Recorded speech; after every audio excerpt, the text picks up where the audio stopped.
to you from wherever you are watching from. It is Maiyegun Live. Yes, the image on your screen is the advert put out by Government Tompolo, the CEO of Tantita Security Services. The security services owned by a supposed repentant militant providing coastal security for Nigeria's critical assets, pipelines and crude oil. So Tinubu said they shouldn't do any celebration about his birthday. But somehow, a man that gets paid over 5 billion naira every month for securing the Nigeria crude oil pipeline just couldn't keep all of that to himself. Yes, he sort of wished a call, and that's why we got that. And so you know that today is Tinubu's Supreme Court certified date of birth. He is 72. But there are those who believe that Tinubu is over 80. We do not have any proof. Do you understand? Other than the dubious, questionable date of birth that Tinubu even submitted to different institutions in America. But that's not why we are here.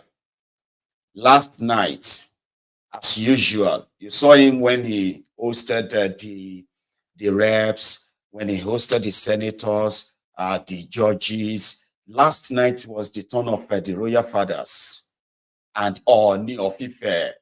I do not know the position he currently holds in the Council of Traditional Rulers, but it seemed to be the spokesperson for them. So he did speak. And in what we will believe should be the position of all of you from those he said he represented anyway. So yeah, what we're going to do is this. Call at that dinner that they had last night, he was able to admit that there were some people who are praying, cursing them. And some of you are even cursing Nigeria. Nigeria is finished, it's a curse. So according to him, instead of you cursing Nigeria, why don't you just try and remove any bad leader in the next election? I don't want to speak for him, but it's one of those bulaba, balablu, misroad talk and all that, okay? But I promise to make it quick as usual so that we can have our chat after. Remember that this is a program where you can actually call in anytime. The moment you feel like, yeah, I want to say something, Maiyegun, if your call pops up, I can hold on, okay? But there's no rush. We have time. So let's go inside the asshole rock from last night. I think it all started with this. This great turnout. I'm grateful. Okay, that's not where it started. It all started with the now something that is now becoming famous, which is when Tinubu will say, "Thank you very much." Have you ever noticed? No? Okay, you will hear it now, okay? Thank you very much. Like it's sort of, I don't know. I don't know if it's an accent or something, right? Because he does want to use accent, right? Thank you very much. But it says it faster. Then they will tell you that you have the same mother in the same house, but inside different room. Wow. Anyway, listen, this is the greeting part. Chief of Staff, President General of the members of Supreme Council of Islamic Affairs and the Secretary General of CAN and other clergies that are here, chairman and members of the traditional rulers, Kabiyesi, Ló ayé Ooni of Ife. Mo sì bá ó.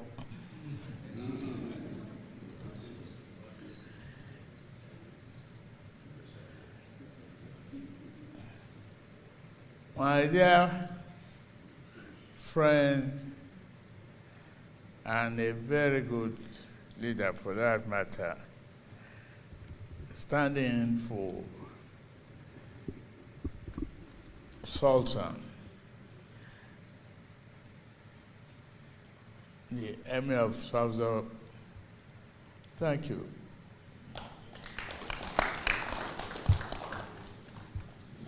All other religious leaders are present. I've enjoyed a very good dinner.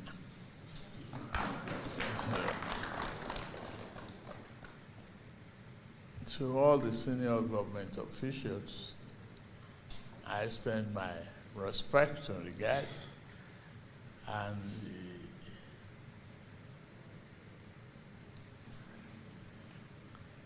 the Emir, whose kingdom gave me Jagaban, right here.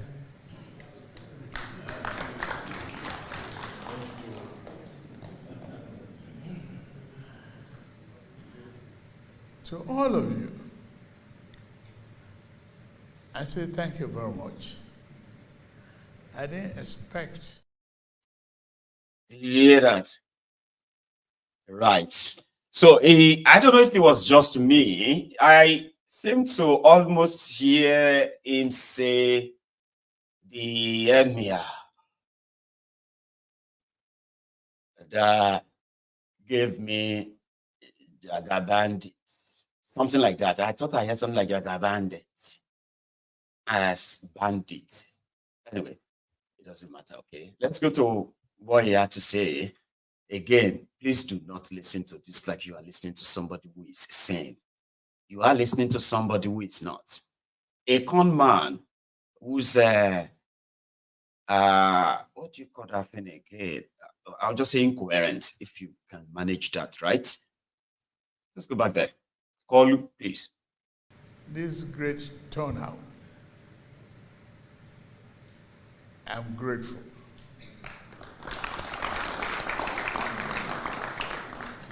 There is a unique opportunity in our getting together that is reflective of the diversity of this country. Various religious leaders, the Christian, the Islamic leaders,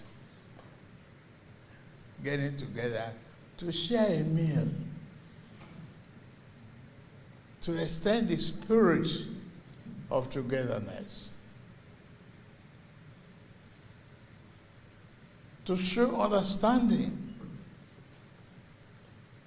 of our nation, of our culture, the diversity, the richness, the courage of the nation. That's what you are. Our conscience, our common heritage. Then what is left? You give us courage as political leaders to move on, to think and perform,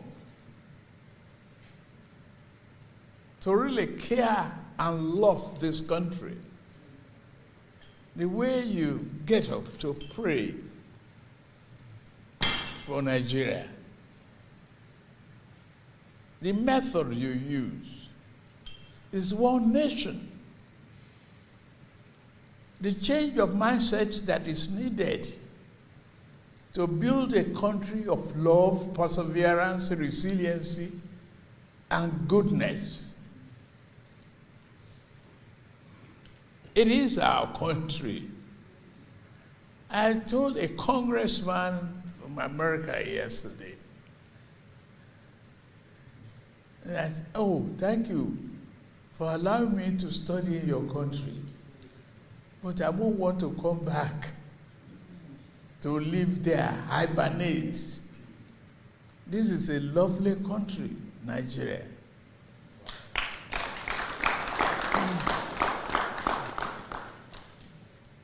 The love we share, each other's neighborhood, extension of love. It's a community. Yes, we are challenged. That is true. No nation that is not currently challenged, one way or the other.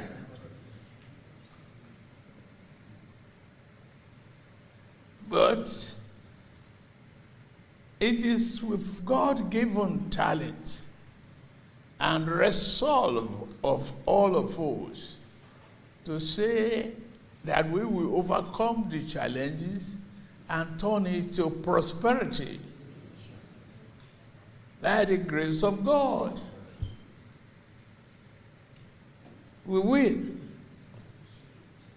We will turn it around. There's a very good bright light at the end of the tunnel.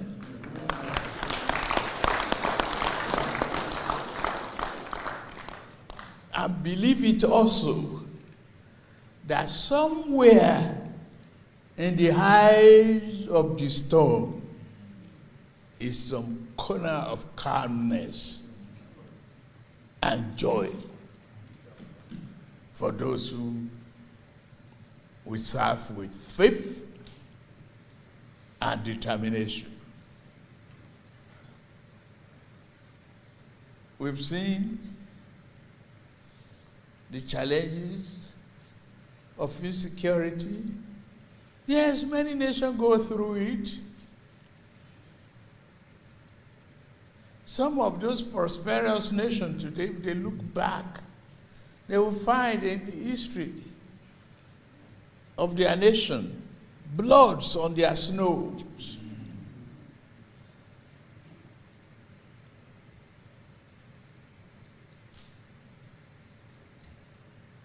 They fought battle to be what they are. Maybe our weather that is beautiful, our land that is rich, our parents that is loving, has spoiled us.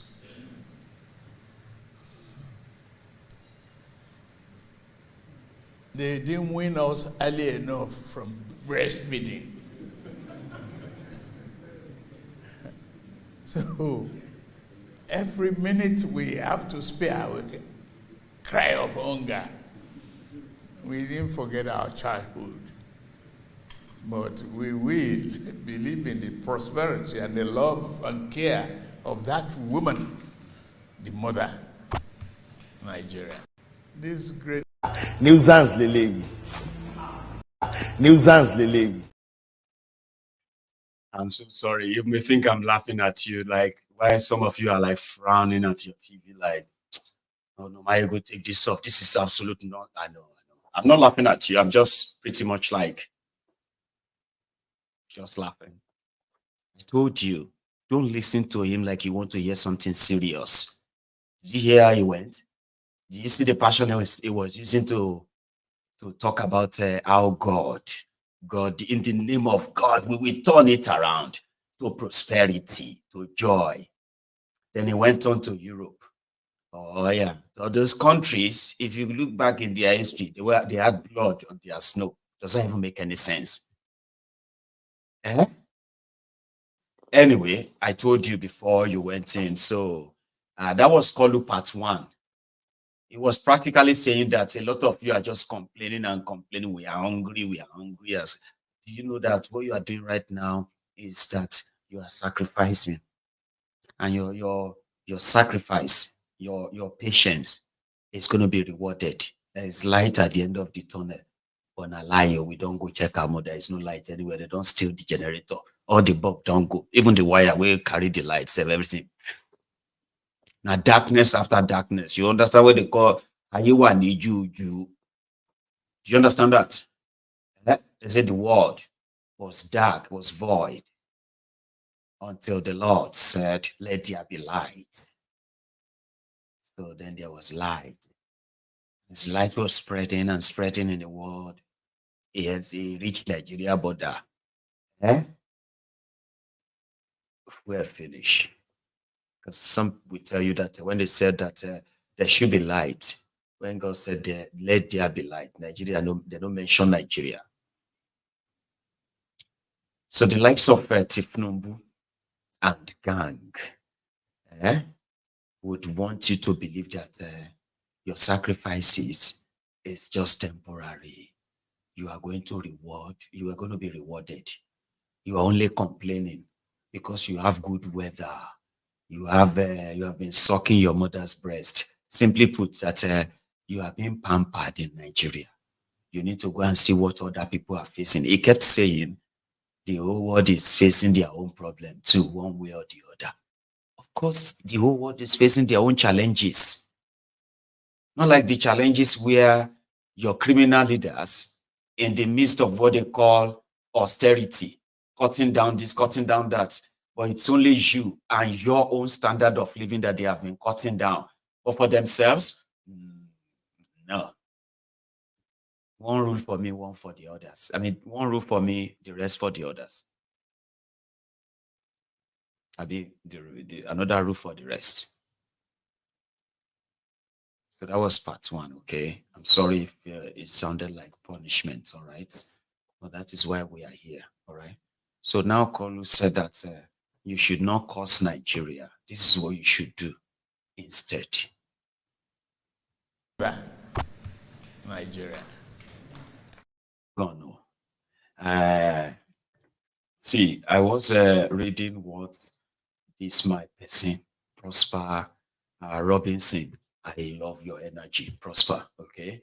So Prosper Robinson is shocked that we currently have over 200 of us on YouTube, and only, less than 40 people have actually liked the video. Like, you can actually go like the video, but there's something I want to say too. If you do not sign into YouTube, you can sign into YouTube. If you have email address, okay, go on to YouTube, click sign in. It will ask you to sign up, put your email, your name and all of that. The ID you want, put it there, put your email, create a password, like anything else, all right? And it's once on your device, once you sign in, you will be able to not only like Maiyegun's videos, you'll be able to download my videos as well. Yeah, try it. You will also be able to like download and cut out the part of my video you wanted, if you have that.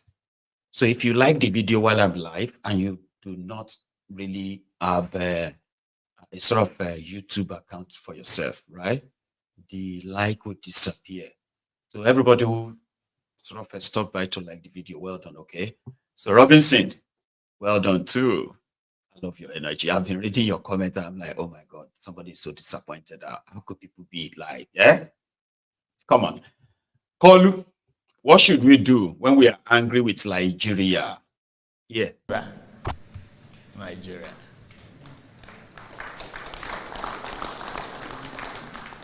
So, I'm with you.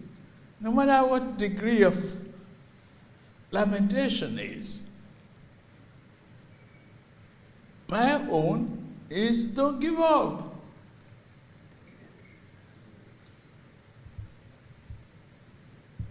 As long as we don't, as long that we are determined to change our country,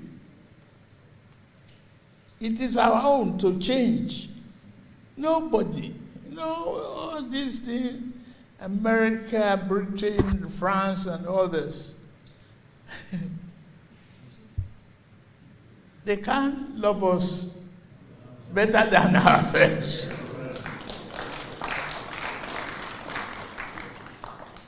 And if we get there, some of you are going to, Holy Promulgation Mecca, and you see the glittering of light and everything.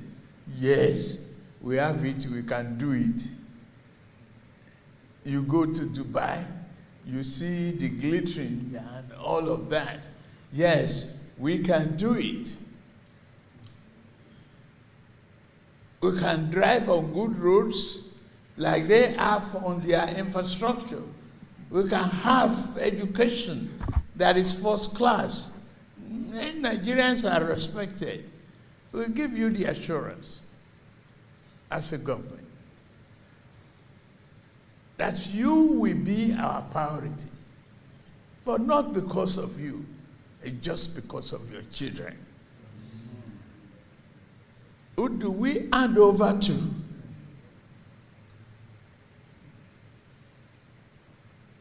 Share that love with us. Believe in the understanding of temporary challenges. Yes.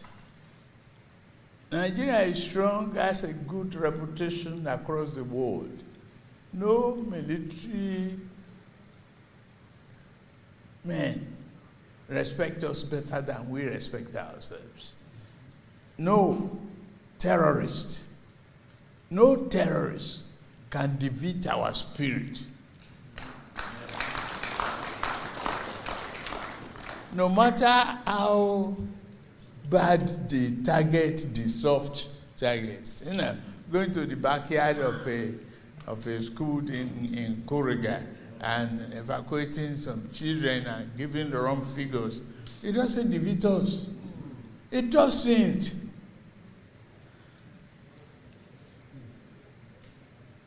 We have together, bond together, and deal with them. Only yesterday, I was at the funeral service of the 17 heroes of Nigeria, being buried.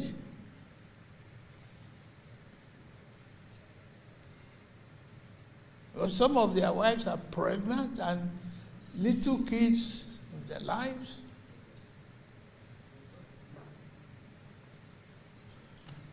The love of the nation is in your hand. The prayer is in your mind. Pray for our country. Educate our children. All the members of our church and mosque, the sermon we give to them is important. We don't condemn your own nation.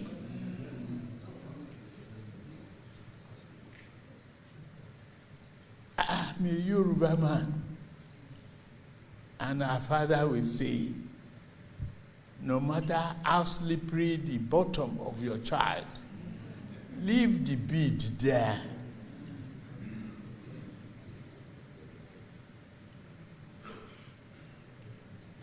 Leave the bead there. This is your country. Don't condemn it in sermons. Don't abuse the nation.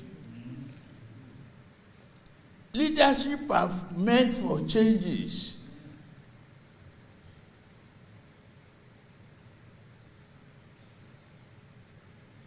Yes, this leader is bad, fine.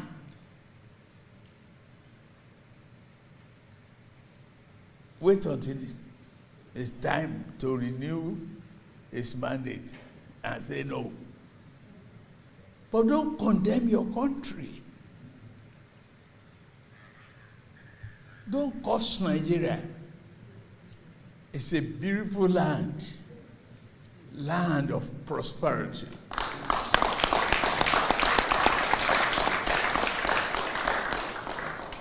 I just have a full belly of rice, my man, everything. So before I overlay. Nuisance lele. Nuisance lele. Nuisance lele. I feel like leaving that one on the road. He was talking to the Christian Association of Nigeria, Council of Islamic Council of Nigeria. They were there with the traditional rulers. Now, here is what Shettima had to say. But like I said, I just want to get all of that out of the way for you so that a lot of you will probably just feel like, am I going to remove this guy? So I've removed him, but I don't know how you're going to deal with this one. Shettima is also telling himself and the rest of their clan, the clan in there, that the worst is over. Guys, I'm giving you the tips of what you probably are going to go and jot something down for and discuss about later tonight, yeah? When we have our People's Parliament. Listen to Shettima. Our eminent royal fathers, too numerous to mention, our eminent religious leaders, distinguished ladies and gentlemen. On behalf of my boss, our leader, President Bola Ahmed Tinubu, GCFR, who is the Jagaban Borgu, who is the Ashiwaju of Lagos, who is the Ozemeri Igbo one of Abia State, who is the DK Ki Nwomara one of Ebonyi State, who is also the Are of Ile Oluji and Are Abu of Ekbalan. The Alakio is listening. On behalf of Mr. President, I want to most profoundly thank you for honoring his invitation to be at this iftar. This gathering transcends religious and ethnic boundaries. As we come together as one nation, bound by our shared humanity and our collective aspirations for peace and social harmony. Each one of us here has a pivotal role to play as custodians not only of our rich religious and cultural heritage, but also as guardians of our conscience and stewards of our collective destiny. Each one of us here can draw strength from what the President is wont to say, that we are members of the same family, living in the same house, but sleeping in different rooms. Your Royal Highnesses, our religious leaders, let us draw strength from our shared humanity and build bridges of brotherhood and sisterhood that transcends our ethnic and religious divides. What binds us surpasses whatever that divides us. Let the light of love smolder the darkness of division and hatred. The President is quite glad that the Ramadan season coincides with the Lent season, and here we are under the same roof. People of different backgrounds and faith that have come together as one family, as one nation, with a shared destiny. Your Royal Fathers, the President means well for the nation.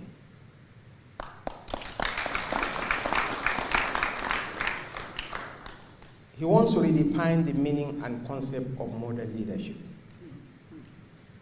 For so many decades, the fuel subsidy was an albatross round the neck of the Nigerian nation.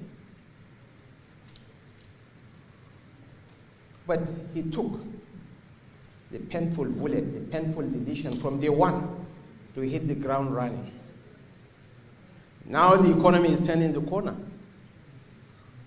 Now the prophets of doom are going silent. They were anticipating that Naira will go to 5,000 to the dollar. Now the dollar is crashing, and they are counting their losses, and they will continue to count their losses. And the economy, by the grace of God, is bouncing back and in full force. We need to rally around him. We need to align ourselves with him as we navigate the treacherous water of banditry and insecurity. We have to congratulate him for the recovery, for the rescue of the students of Kariga in Kaduna. When those students were kidnapped, there was loud rumblings in the social media, in the local media, in the international media. But when they were rescued, there was deepening silence. That goes to show that in some clients, they are still in the campaign mode. Nuisance leleyi. Nuisance leleyi. If you are looking for evil people, evil in real sense, and they give you an assignment to bring the image of evil, the APC, Egbekebe, and Nigerian politicians, they are the textbook definition of that evil. Did you see where he said about the kidnapped children? He is more sort of concerned about people's reaction, not them, ensuring such thing never happens at all, that children are never involved in their criminal business, okay? So, yeah, take the children. Oh, yeah, bring them back so that we can say, see, we have rescued them. Oh, yeah, give us a medal. We just rescued the kidnapped children, even though they say one died. Abi, yeah, give us a medal. Oh, you're not going to give us a medal. So you're just these hateful people that cannot give us a medal for rescuing the children that we kidnapped. You hate Nigeria, that is why. These Olori Brukus came in when the Nigerian Naira to dollar was 145 Naira to $1. Nigeria was exporting to some extent, and I mean, Nigeria was earning forex for real, to the point that Nigeria had excess crude accounts where they were keeping dollars. These criminals came in, they emptied the excess crude account, they emptied the foreign reserve, and then they took Nigerian Naira from 145 Naira to 1,980 Naira in 8 years. But we have to print out their gold medal, because they just brought it down to 1,300. The enemies of, see, the economy is taking a corner. The economy is coming back. When the dollar was 1,900, they expected it to go to 2,000, 5,000. But look at them now. They are not praising us now that we have brought it down to 130, and it is still coming down. Oh, they are not praising us. So from 145 Naira to 1,450 Naira. Show me a picture of any other evil you know. Please show me, I'm waiting. And this is what Baba Beji or Nerisha had to say. The economy is coming back. Mr. President, you are doing well. Rulers of our dear country, we're here for iftar, but beyond iftar,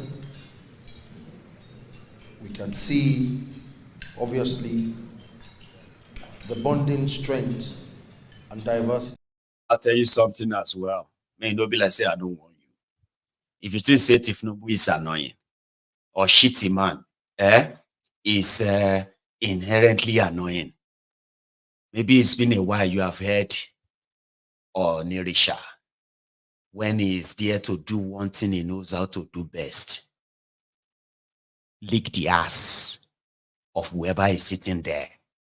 And it does it not like eloquently or beautifully. It does it so embarrassingly for everybody who knows what a position of Ooni truly means. So if you think Tinubu is annoying or boring, Shettima is this. You have to listen to this one. And that your home training, go dey worry you inside. Waiting there your inside where you want talk. Home training no go want you make you talk am. Watch Ooni and see how people they lick ass. At the royalty level. You go shake. Now rulers of our their country.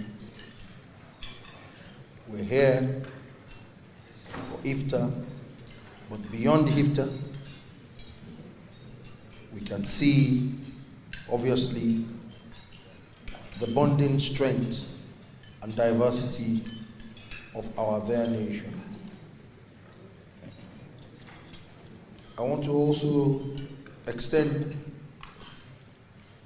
a very deep gratitude to the religious leaders that are here. All and sundry and all the stakeholders of our their nation are here. We do not have any country. This is our nation. And we all must join hands to make it work.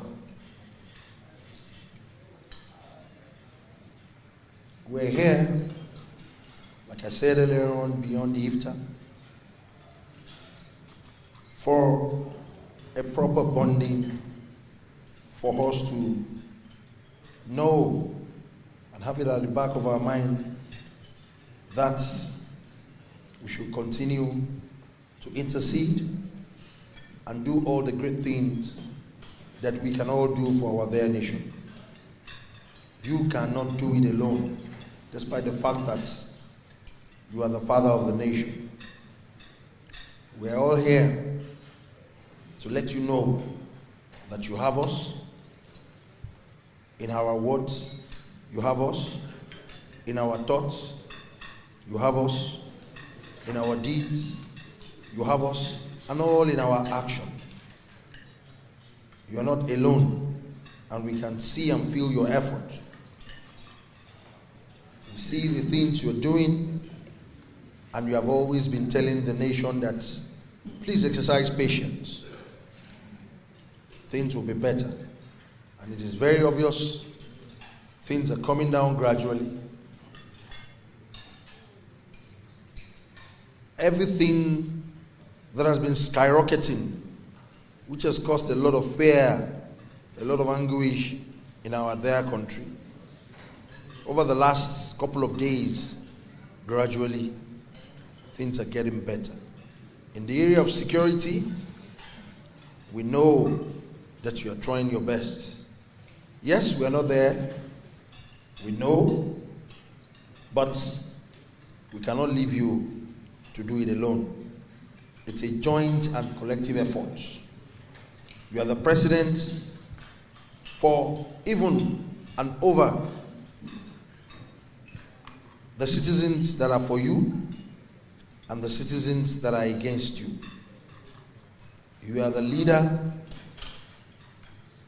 We should all join hands to support your vision. We should all join hands to support the cause of the betterment of our their nation.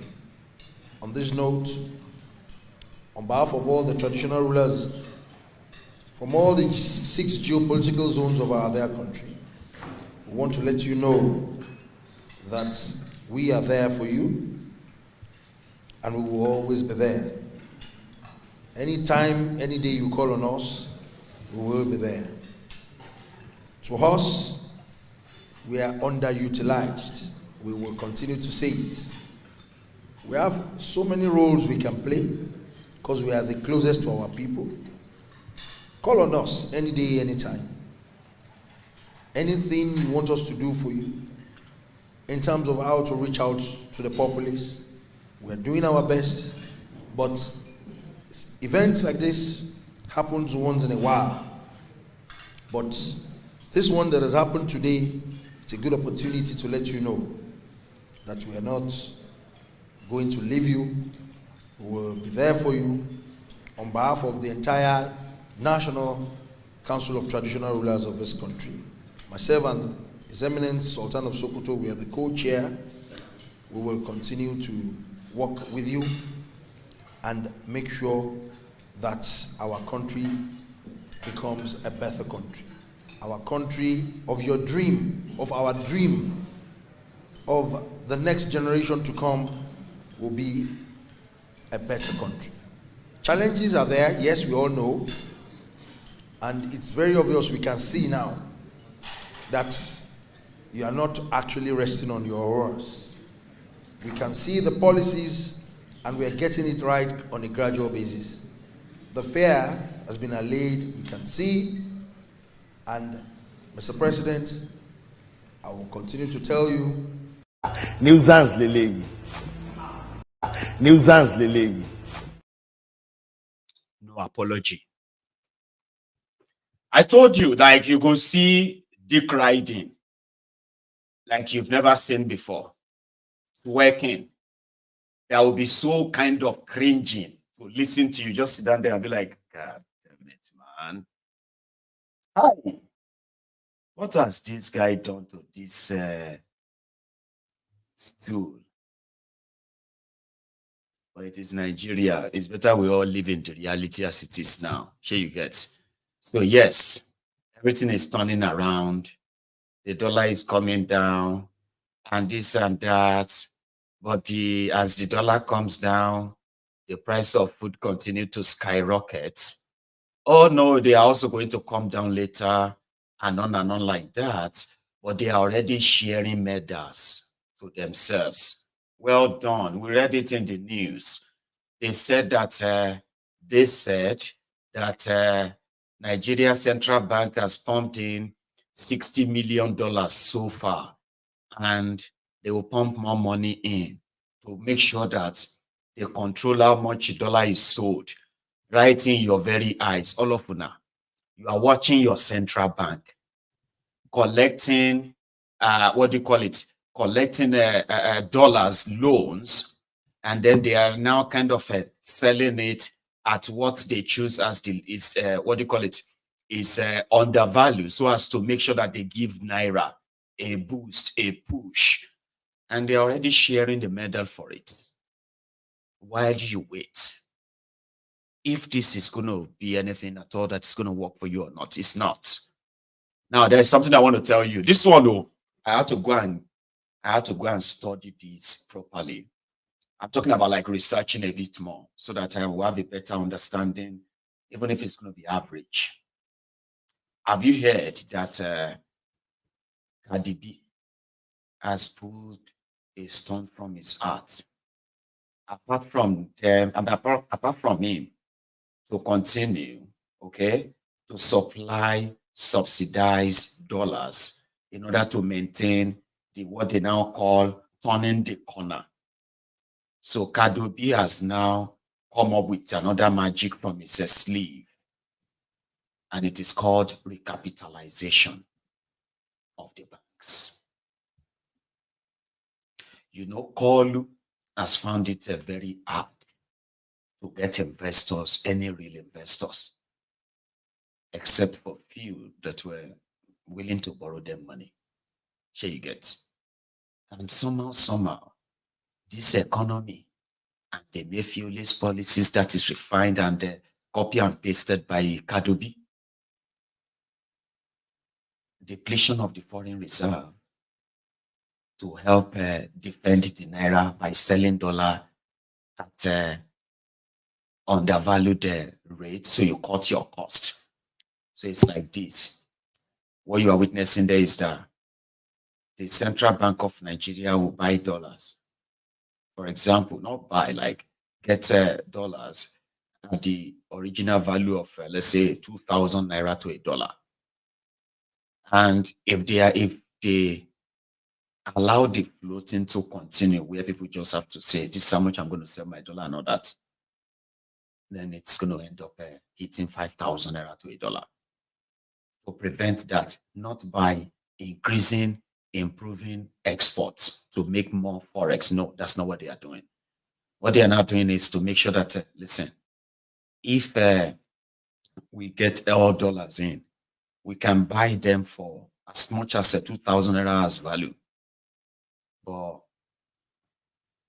giving out that dollar to some designated BDCs, we can control how much they sell the dollars.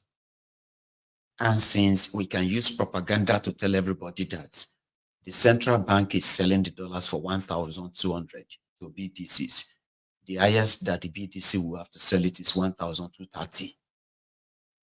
Meanwhile, in a country of 200 million people, your central bank is pushing out $60 million a week to fill in those requests. So if you go make that demand from the BDCs, you can access that money from them. So they have to continue to make it available to control how much you get it. But outside there, you stand no chance. Because if you don't see it, you will end up having to pay more for those who are ready to sell there, sabi? But the propaganda can continue to make it look like all over Nigeria right now, $1 is this or that, okay? Which is working for them. So you know what Cardi B is doing now? If investors are not coming to Nigeria because of Tinubu's track record, the criminal enterprise in that place, how about we do recapitalization from 25 billion naira for banks to 500 billion naira?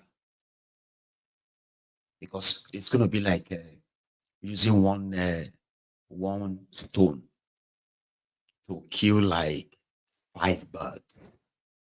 Now you may target 5 birds that you want to kill, only end up getting just 2.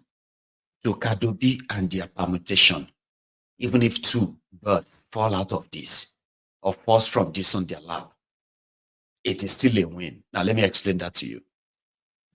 Currently, the banks in Nigeria are being told to either go and look for investors to invest in your banks, international banks, and bring in at least the capital base of 500 billion.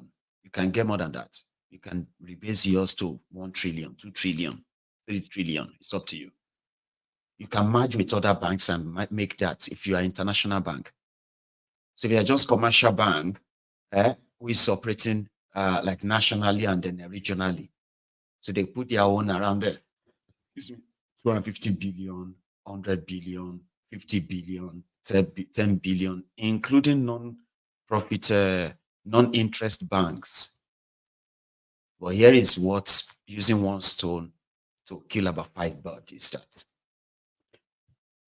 banks are very lucrative. Bank business in Nigeria is very lucrative. Okay, very, very lucrative. Even if the economy is tanking, people are losing their jobs, businesses are like dying, banks will still declare profits because the money they make from just deducting illegal deductions from people's accounts alone, they declare profit in tens of billions, hundreds of billions of naira. Also, which can be an easy investment attraction or attractor for real investors who wants to put their money in something that is really a little bit viable. And by so doing, they could attract up to $1 billion, $2 billion investment into the banking sector in Nigeria. And it could go as far as $10 billion. So that's some smart move. So when that money gets into Nigeria, central bank is going to be involved. Most of them are going to pass through the central bank. And this money, now they can use that to further shore up the base of their financial credibility and say, yeah, look at this, we have this. It doesn't mean that it's going to come in and have a direct impact on you yet. Because that idea, from what I heard, is such a very beautiful idea. But there's something you have to do. And that thing is that as you are pulling that off, right, you must also block all the loopholes, wastages in public spending, so that by the time the result of those investments are beginning to sort of yield, you are already doing your part to provide infrastructures to make them flourish. And then you make more money as a government. And as for your economy, right, there is more money inside there for businesses to actually really use. But the problem is that Nigeria doesn't actually plug any loopholes of wastages in public sector, no. So it's going to be a mixed one.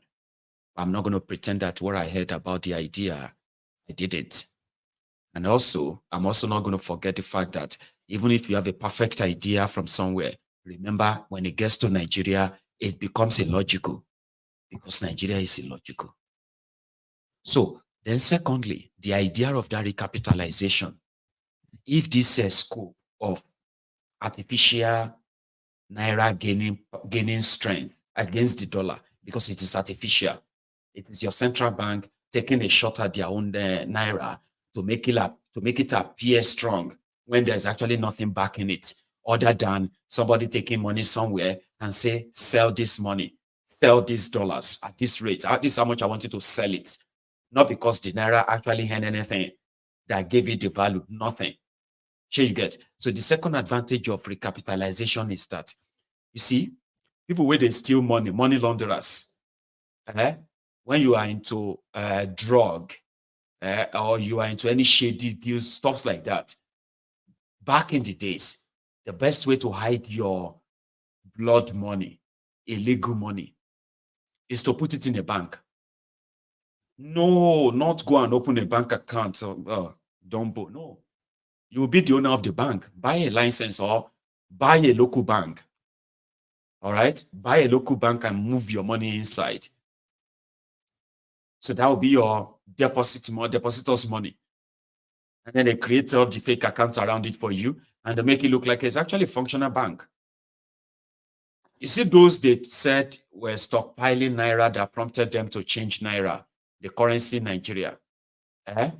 So the plus side is that they could probably bring more of those paper out now and just dump them in some of these banks, including some of the dollars they stole too.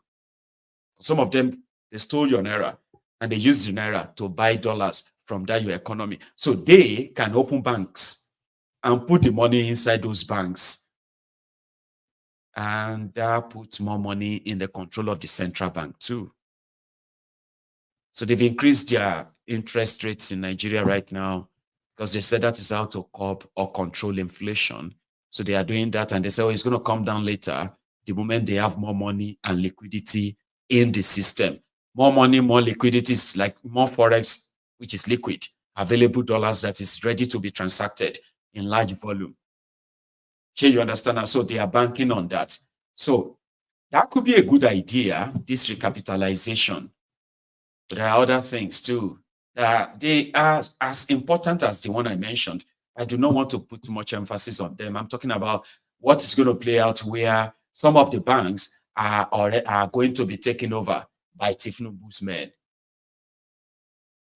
It should be relevant, but it is as relevant as other things I just mentioned, okay?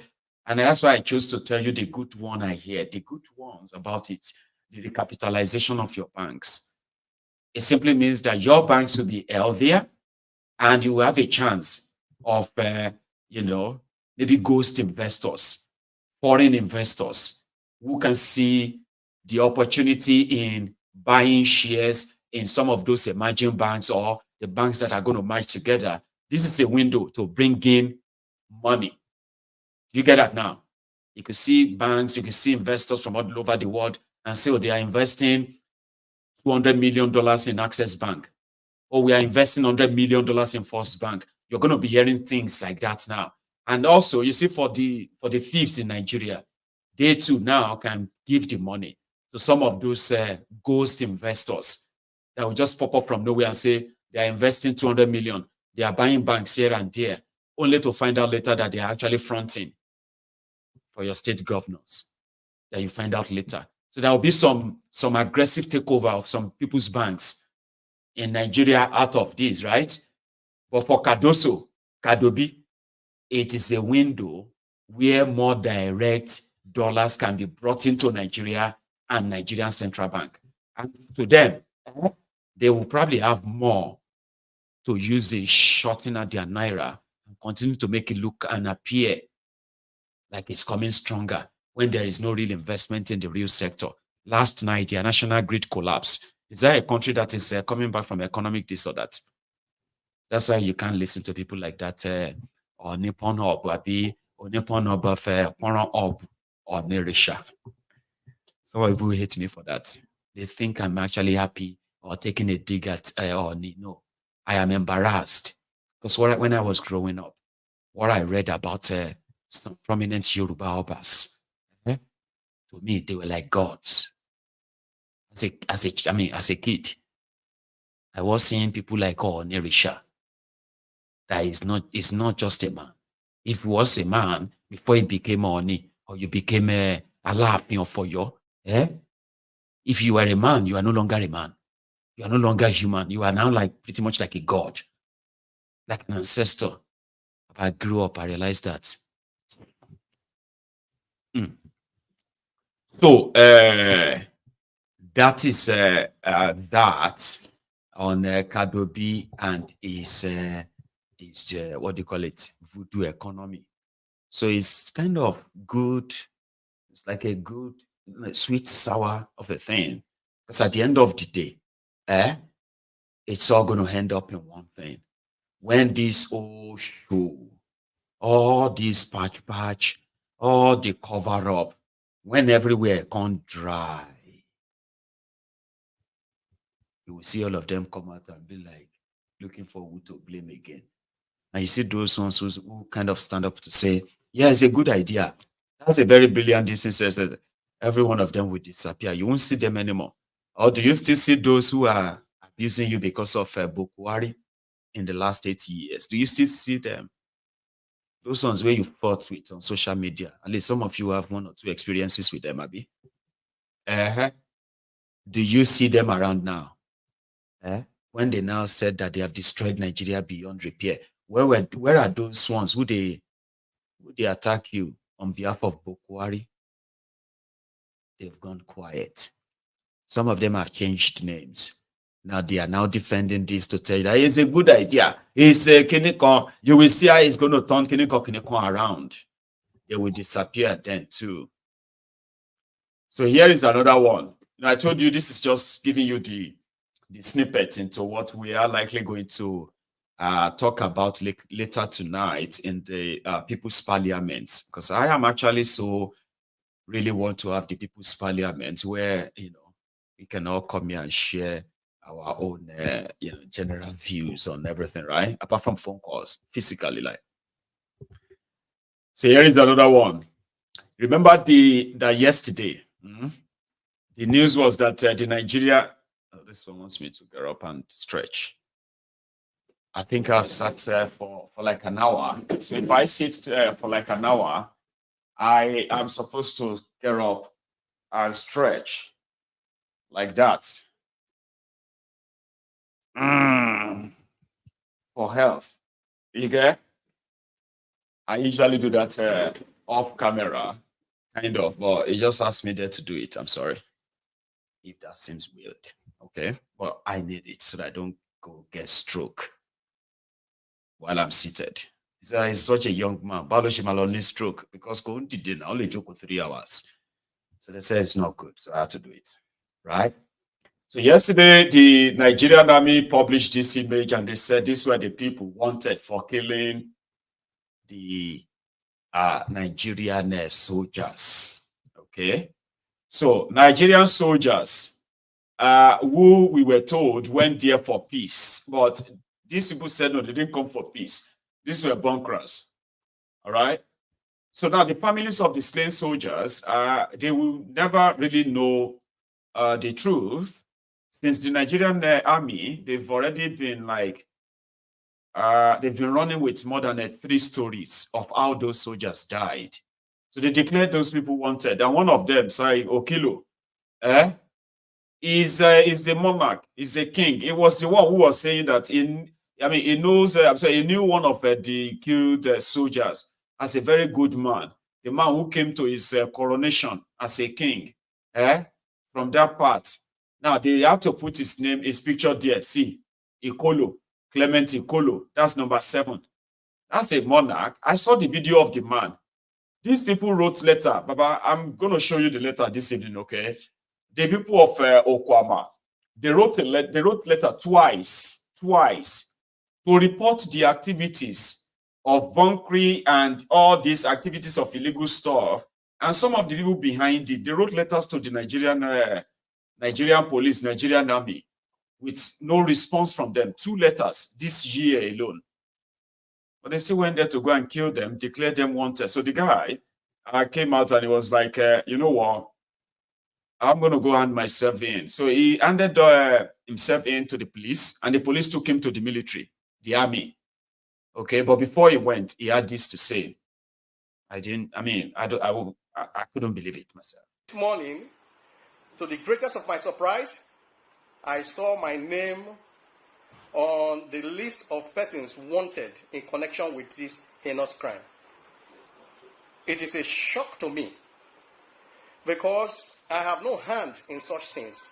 I don't believe in anything that has got to do with truncating the lives of human beings. I am not in any way, shape, or form connected to this. Let it be stated clearly here that I haven't been able, even as a monarch, I haven't been able to access the kingdom till date.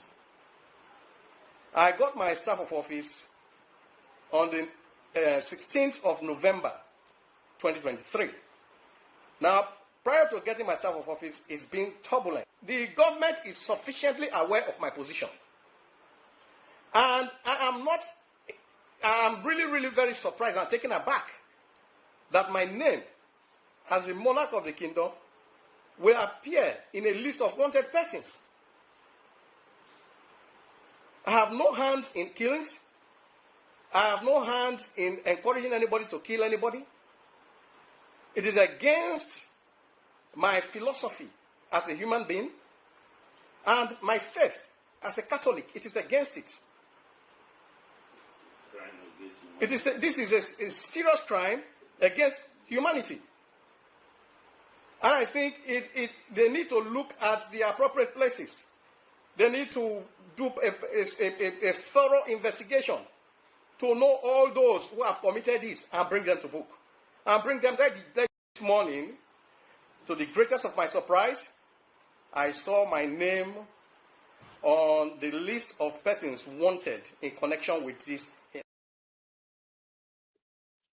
It is Nigeria, all right? The amount of injustice that is available in Nigeria is enough to go round. Now, so everybody go carry camera. When your own touch you, go carry camera. Please, my people, I need to explain. You will explain something. It is called injustice. It doesn't discriminate. I will keep reminding you. Of course, it is a greatest insult. And some believe that since the Nigerian military are totally above the law, so who are you going to report to and who are you going to complain to? Who is going to take care or call them to order? Nobody. Here is one experience that, you know, this story, I haven't told you this story, okay, but you will be told the story soon. That's a royal father almost in tears. That how could this even be? Right? Because the military have no regard for anybody or any rule.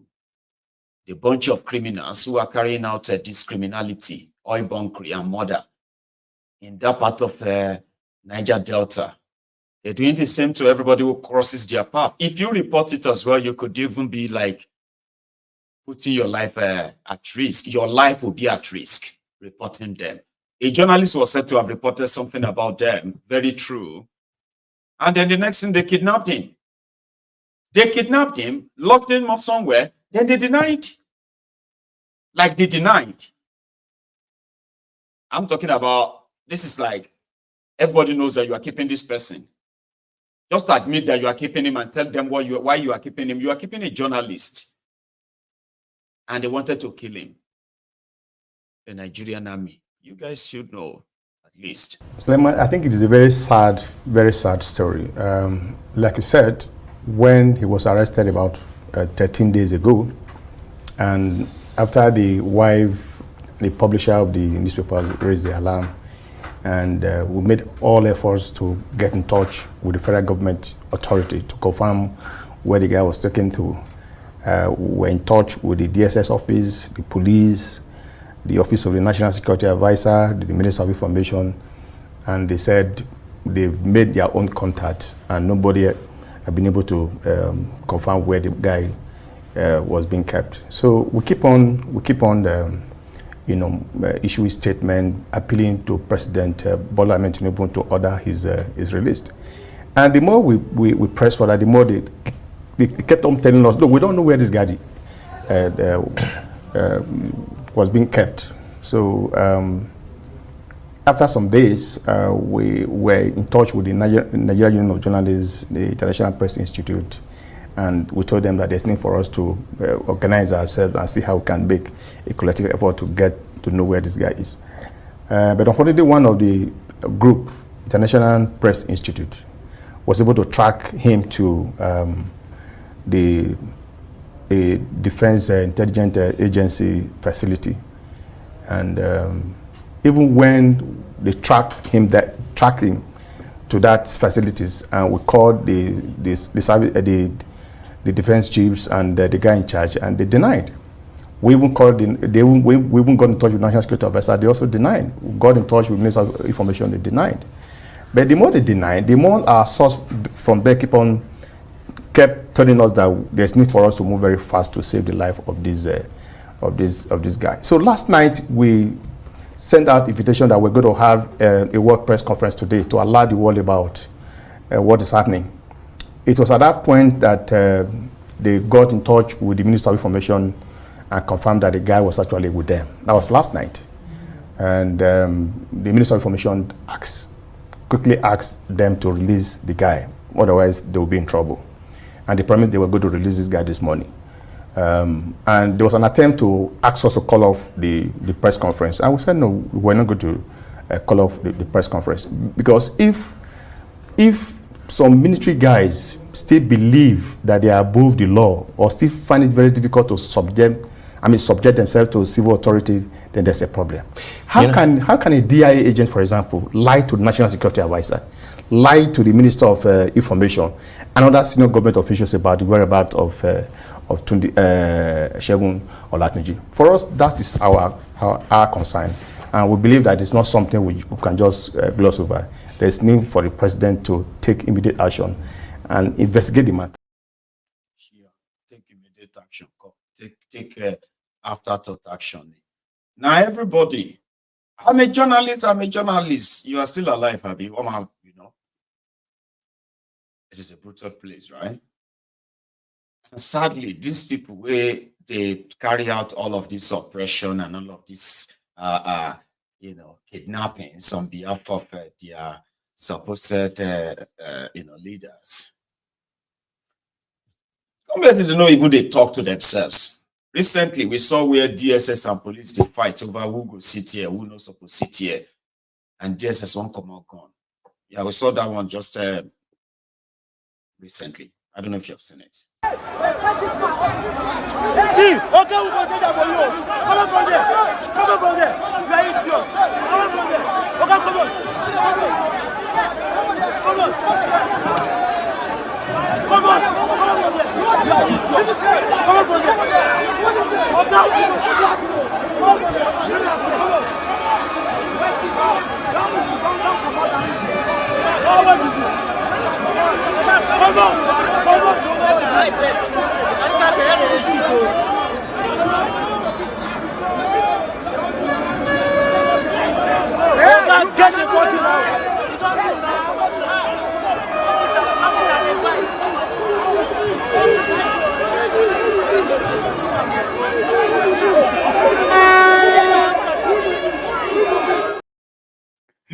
That was police, the spectators, as well as the supposed DSS.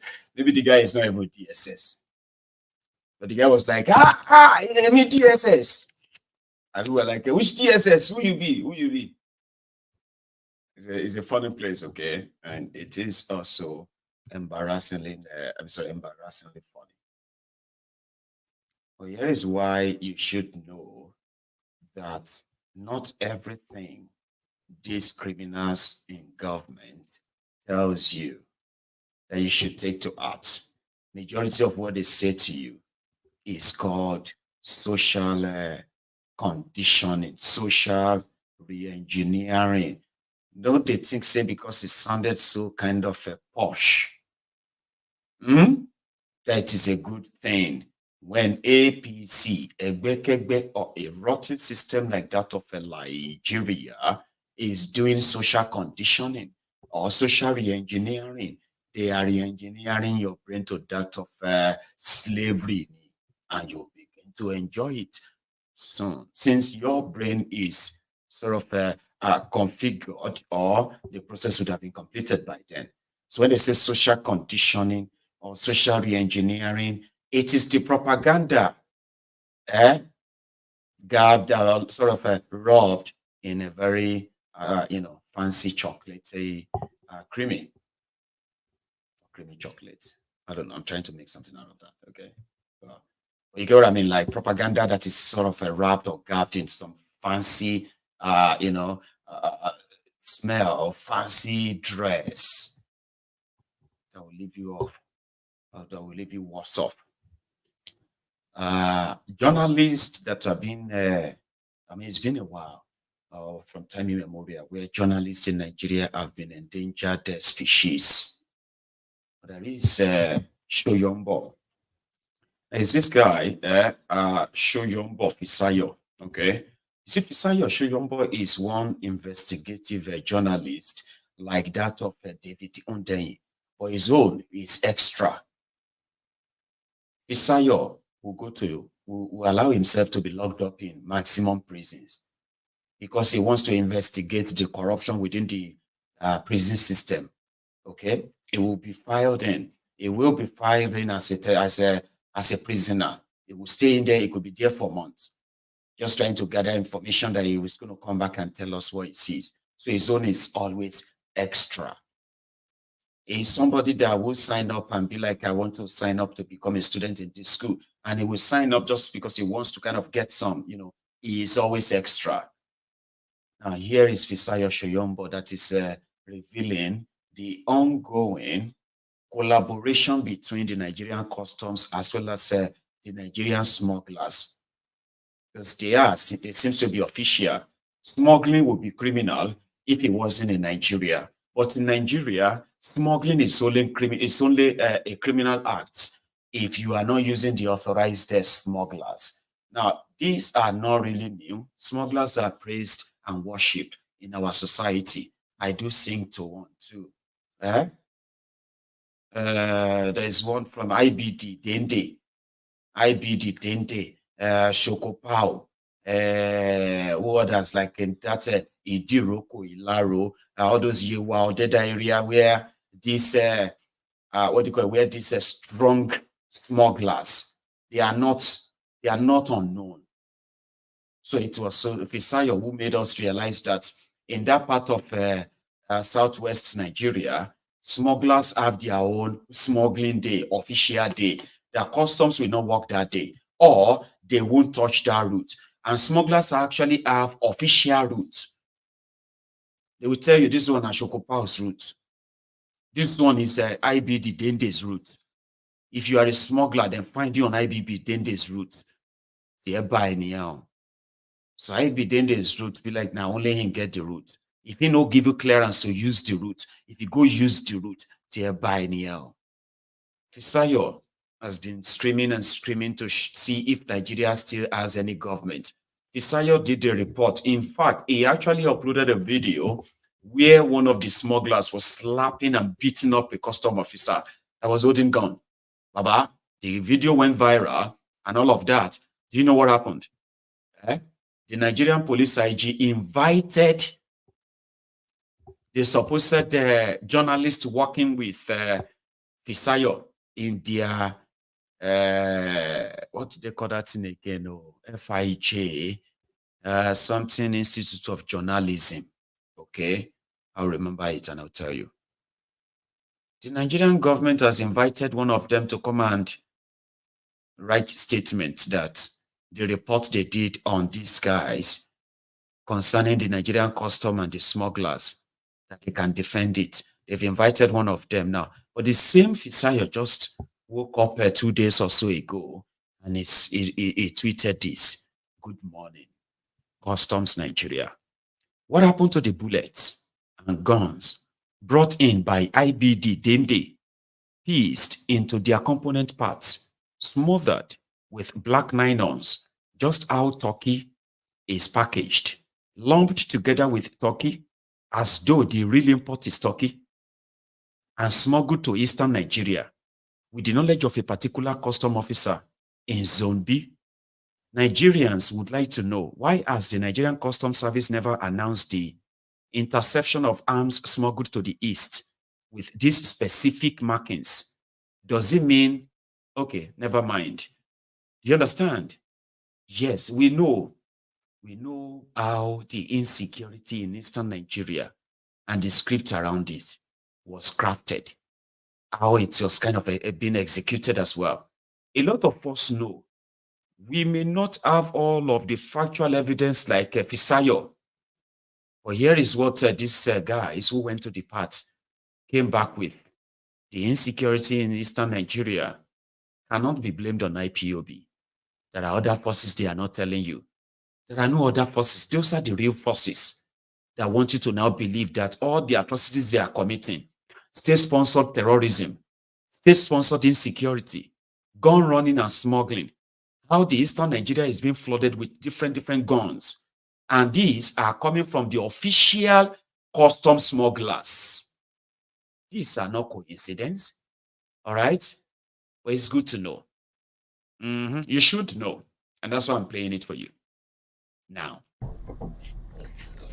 Once regarded as the safest and most peaceful region in Nigeria, the southeast geopolitical zone is currently grappling with insecurity, which has now significantly hindered its economic potential. At this gathering, members of civil society organizations and the Action Group on Free Civic Space came together to challenge misconceptions about the causes and consequences of insecurity in the region and advocate for appropriate government responses. The problem of insecurity in the South, it requires a holistic approach. We should not just look at it as a security problem. Recognize that there are a web of factors that are fueling insecurity and violence in the Southeast. But our concern is that the federal government seems to follow a single narrative, which is that every insecurity in the Southeast is about IPOB.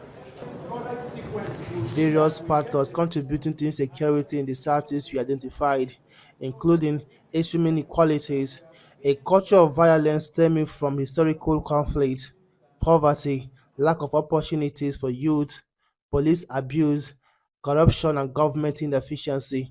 Part of the problems of insecurity, violence, is challenges to accountability. We were a peaceful community before the army, Buhari's army, started orchestrating military exercises, python dance in civilian areas. Change.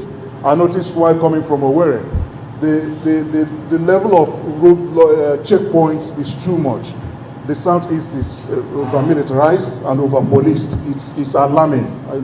A consensus emerged that the people of the Southeast deserve an environment characterized by peace, safety, freedom, and prosperity. Participants expressed hope that this report will serve as a crucial step towards realizing their goals. And can I tell you something? If there is a way that hopeless also Digba, what's that guy name? If you know, is that Mba? or so. I can't remember his name. There are a few names that if these characters can be arrested, investigated, and tried, I promise you that the insecurity in eastern part of Nigeria will end the day they are arrested, starting with 2 places of the job. But you're going to say it's not going to happen. Abi? Well, you will be arrested one way or the other anyway. They will be arrested one way or the other. But there's something I want to wrap it up with now before I take calls. I can't believe I actually got somebody who was calling in earlier, but I believe that if I took that call, I may not finish this, okay? But I promise that we are likely going to have like 2 hours or 1.5 hours to have a call, okay? I need you to listen to this. For those of you who don't understand, yesterday we did say something about people not really aware or interested in self-determination. So when I saw that a conversation like this was actually happening on Nigerian TV, I'm beginning to have a second opinion on that, okay? There are actually those who knows that except Nigeria break from its current, what do you call it, mismatch. We are only playing with genocide. You know what genocide is? Where people will just be hating themselves for no reason. And they will be willing to commit genocide against them. Tell me that there are not some of these misguided idiots who will want genocide committed against the tribes they don't like.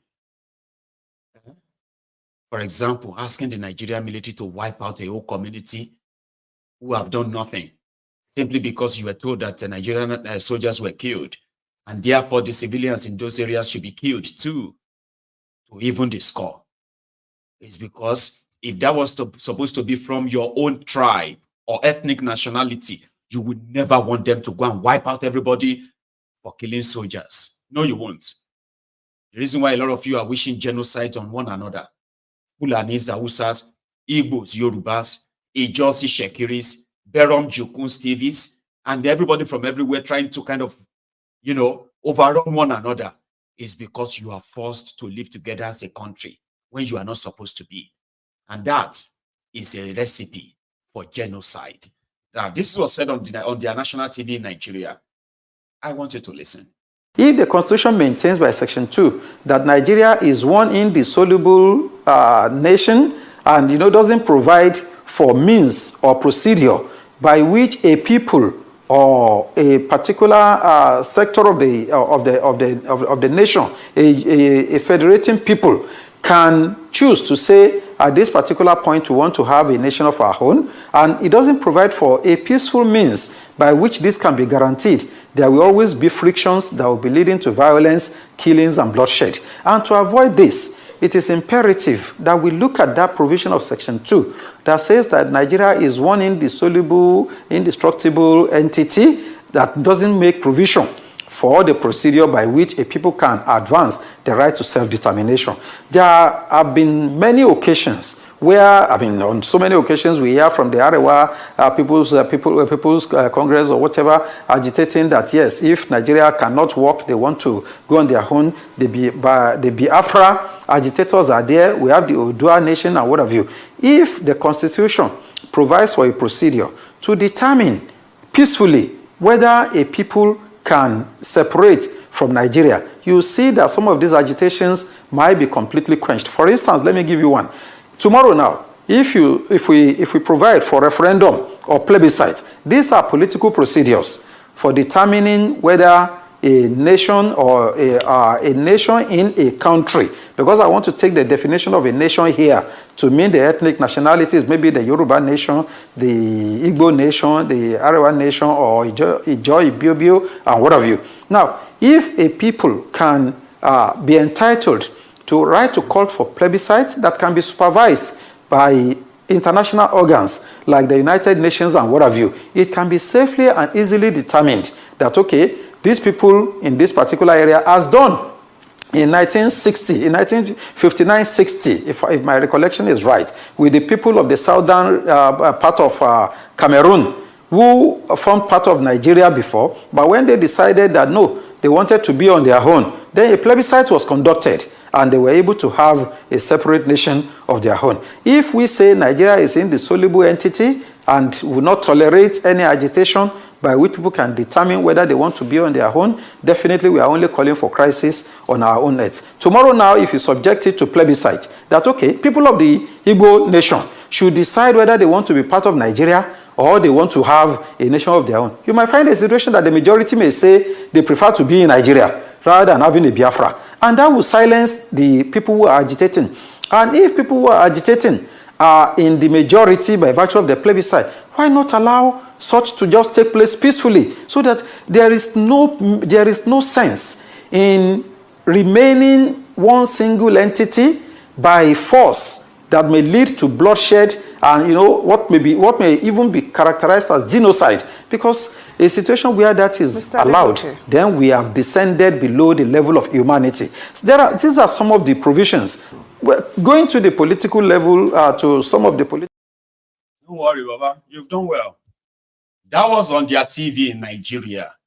So if somebody says they do not know about may everybody go their separate ways very much in Nigeria, I think we shouldn't take that wholly anymore. Or are people into it? Would they be interested? Or are they interested? That's another different scenario entirely. Okay? And like that man said, and I keep reminding all of you, I know a lot of you hate anything called election. But let me tell you this. Referendum is election. Oh. You see the way they are campaigning, it will shock you. I've said it many times. It will shock you that the way you want Biafra, it will shock you, say there are millions of others too who are going to believe that no, they have to stay in Nigeria.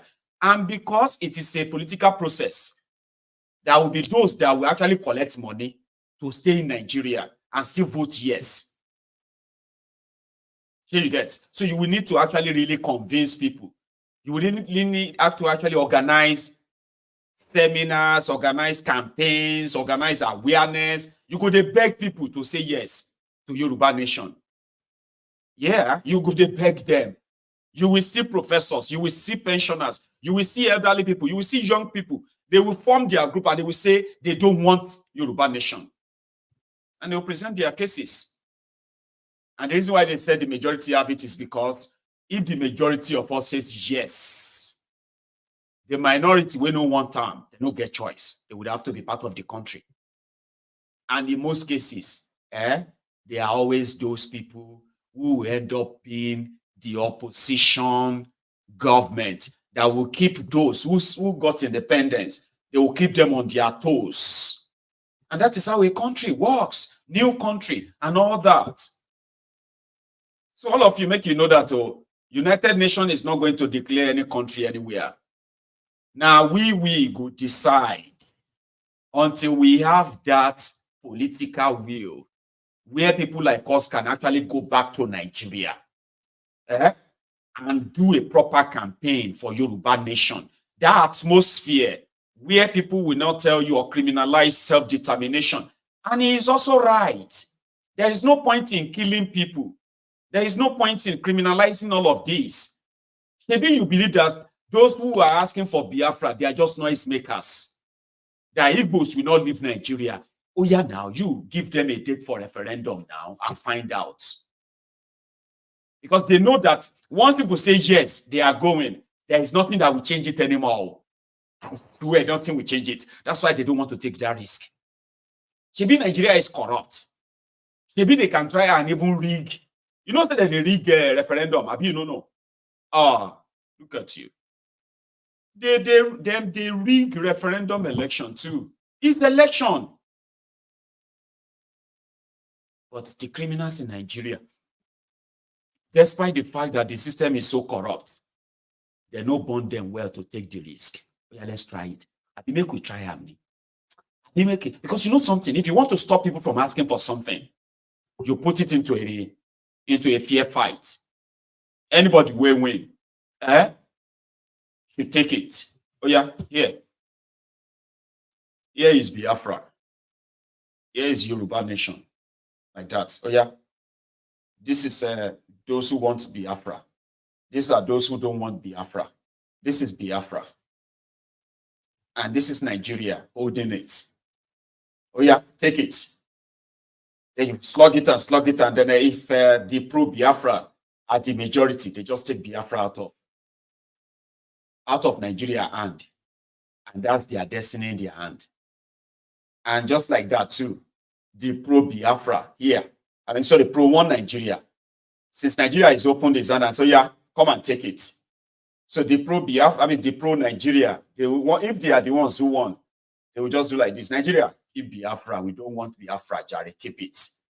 But nobody wants to take the risk. Do you understand? The owners of Nigeria, who can do and undo, they do not want to take the risk. Try them now. Oh yeah, try them, we'll see. And that's why he said, if everybody is hiding behind this one Nigeria, one indissoluble, indestructible, one Nigeria, well, it will be destroyed from within.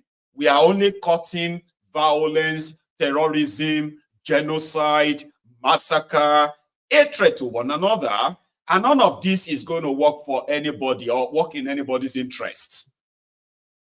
Those who make peaceful dissolution impossible, they are likely going to make a violent breakup inevitable.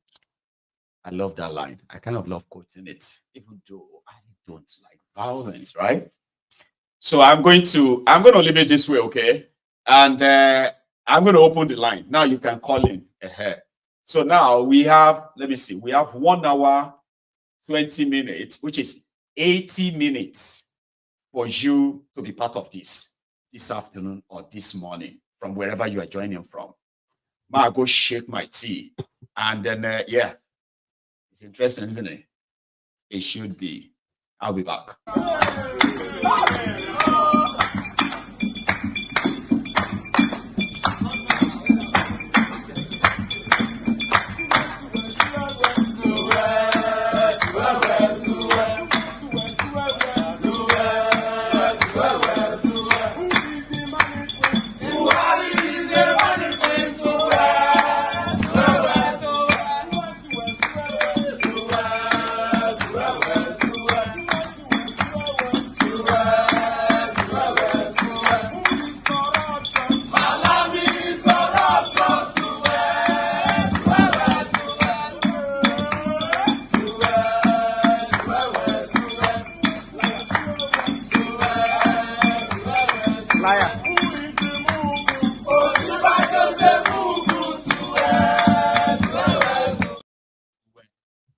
I didn't want to make it like our normal prime time, okay? So, like, let's just continue our gist.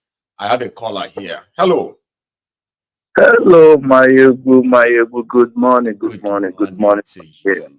How are you? Yeah, this is the HK calling here in Kansas City. I actually saw Kansas City there, and I'm like, who is that, my friend from Kansas City again? I'm glad you mentioned the name this time. I won't forget. HK. Yeah, good morning, sir. Good morning.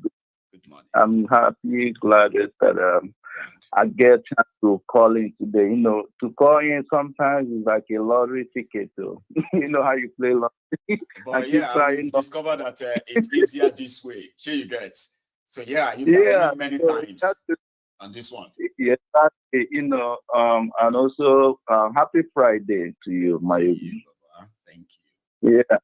Well, I just listened to your program. Your program is way educated to me. You know, it's taking me the level of smartness about everything in life. You know what I mean?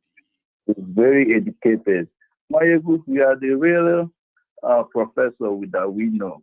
You know. Speaking of because I hate calling our country as a Nigeria as it is. You know, I call it zoo. You know, I have my being generous, educate. We all know that zoo is organized. If Nigeria is as organized as a zoo, right? I mean, it will kind of be like a proud zoo, but nah, it's pretty much worse than a jungle. But hey, I get you, Baba. Go on.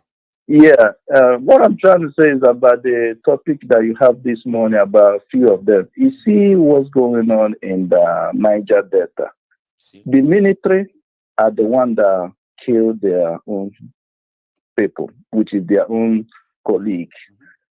So by them saying they will find the perpetrator, that tells you they will never, in the 100 years to come, they will never find it. No. They know who killed the people they said. The people that killed them. Know who killed them, right? Yeah. How come now people will come complain? Their picture they wanted list. What's going on? If you talk say you know people kill your people, but now people will say we don't they see where they talk say, oh hey, help us, so people help us, so they are killing us here. We didn't do anything. Or yeah. Now their face they all your wanted list, including the monarch. And the one thing is like the same terrorist government went over and killed the whole village. At the same village calling them, come back and help us. And they will be like, are they still calling us again? They will be talking to your colleague. What do you think, man? Let's go back and kill a few more. They will come back and kill a few more. They will come back again. Please, government, to come help us. Come help us. They sit inside that bush. We'll go back again. Then they go back again. Then they go again. That's why I know that this Nigeria is mentally destroy every person that stays in that country. Why the terrorist people, and you know that these people, they have a terrorist group in the northern region, Boko Haram, ISIS, or whatever. They recruit all of them into your armed forces by the main person who called himself Mohammed Buhari. That man started the beginning to know how to destroy the whole country by his gang, including the current one they have now. They're calling himself a president. You know what these people do? They're having all these. You see where they go to the east side, they kill as much as they can. And when they're killing them in the northern region, all of them, you never see them. Because they're having those people as their backup armed forces. That is the reason why they will go to the whole jihadist northern region. The Boko Haram or any type of terrorists will go, or the village or go anywhere and wipe everybody out. And them army to go there to retaliate. Because those people, what they have it as their backup. Nigerian army, Nigerian soldiers in that part, right? So, and now you, when they talk about it, now you they go arrest. Now you go to arrest. Now you go because to come back. You are sharing the image of Nigerian soldiers in a very bad taste, and you are bringing insult to Nigerian soldiers. Now you they go arrest, not the terrorists that slaughter them. I've seen enough of them being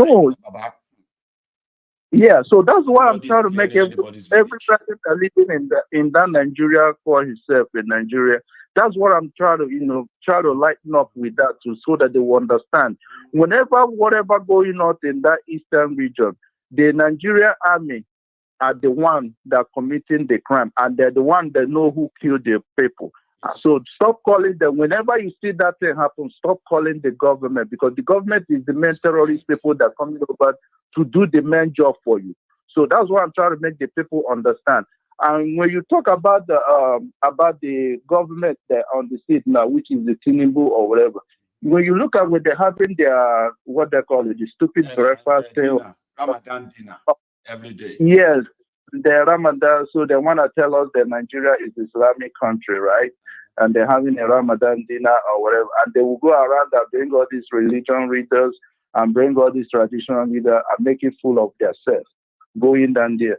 And they very much know that where they go to is the mafia. It's like, when you have when you look about the history of the Italian.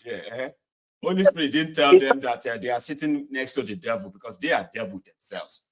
Yes, they try to make. That's the reason why they have all these Boko Haram and they have their Nigeria. They mix everybody together because they know their job and what they cannot do and what they're going to do for them. So let the people stay dying for Nigeria. Let them get that in their head that whenever they go over and commit all this crime and you call the government, be sure that you're calling them to come kill more. So talking about their breakfast or stupid thing they're having, this mafia, when you look about the American and the Italian mafia, you see there are some of them in their group of like a government thing, and they do act like they're just like there for you. So when you look at all the statements they make, they never talk about what they achieve, how many factories they build, how many roads, warlike. They were over talking about, let's come together and fight for. Are you looking at the bomb criminal? Talking about, none of them have the idea of how to create jobs, how to make a development, how to. And when you started telling them, they would tell you all these things happen to other countries, and you see all these places you go. You know, when they started talking that they try to all make facing the same challenges, and they all have the same problem. So don't worry. By the grace of God, when we come together and we pray and we use our intelligence, we will be. What are you talking about, mister? That's what I'm going to feel like if I was in that same mall. I'm like, hey, man, what are you talking about? Like, I don't even understand.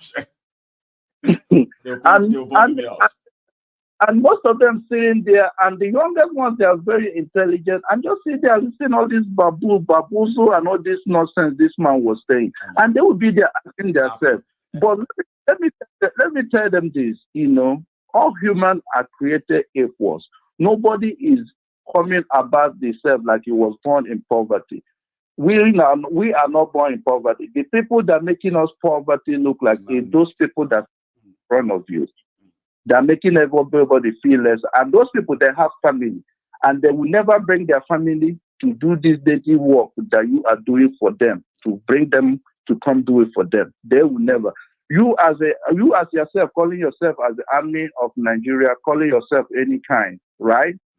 Remember that you have the right to change your country as you believe in. You can never have those criminals taking advantage of you, continuously taking advantage of you.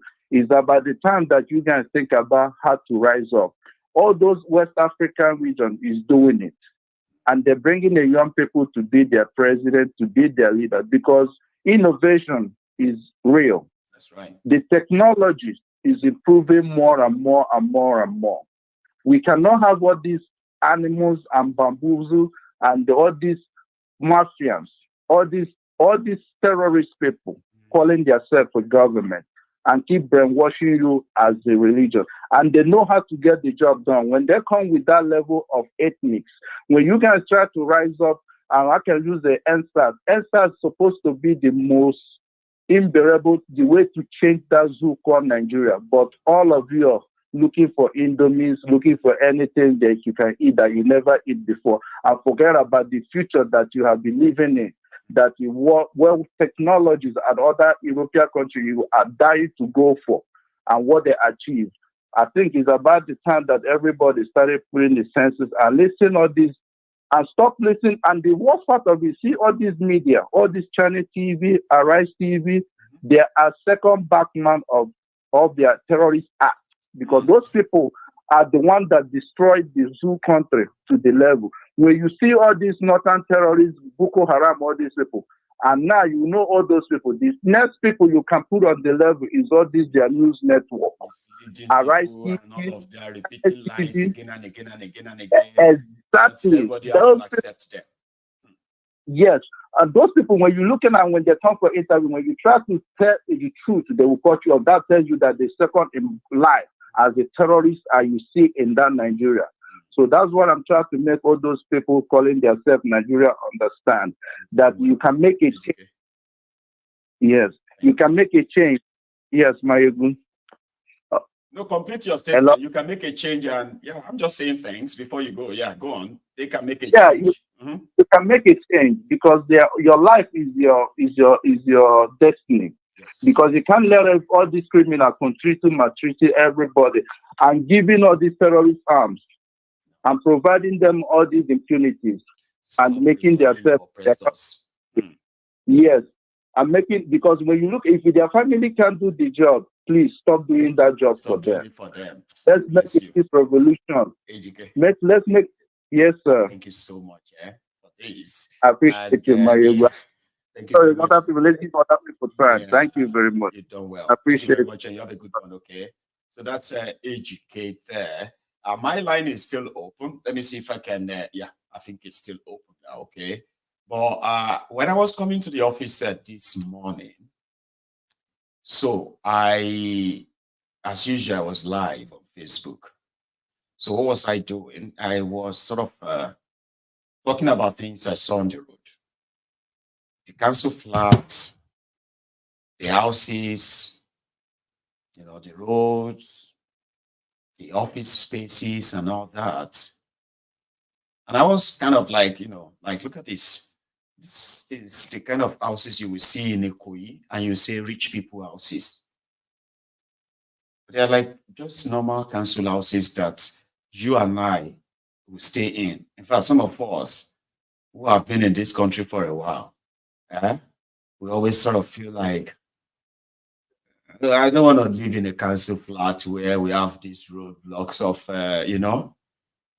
But where we come from, Nigeria, where young people are made to believe that things have to be hard and tough for them, so as for them to appreciate whatever they finally have in life. I said, why can't we have this right there? And that's what I've been like doing all the time to remind everyone.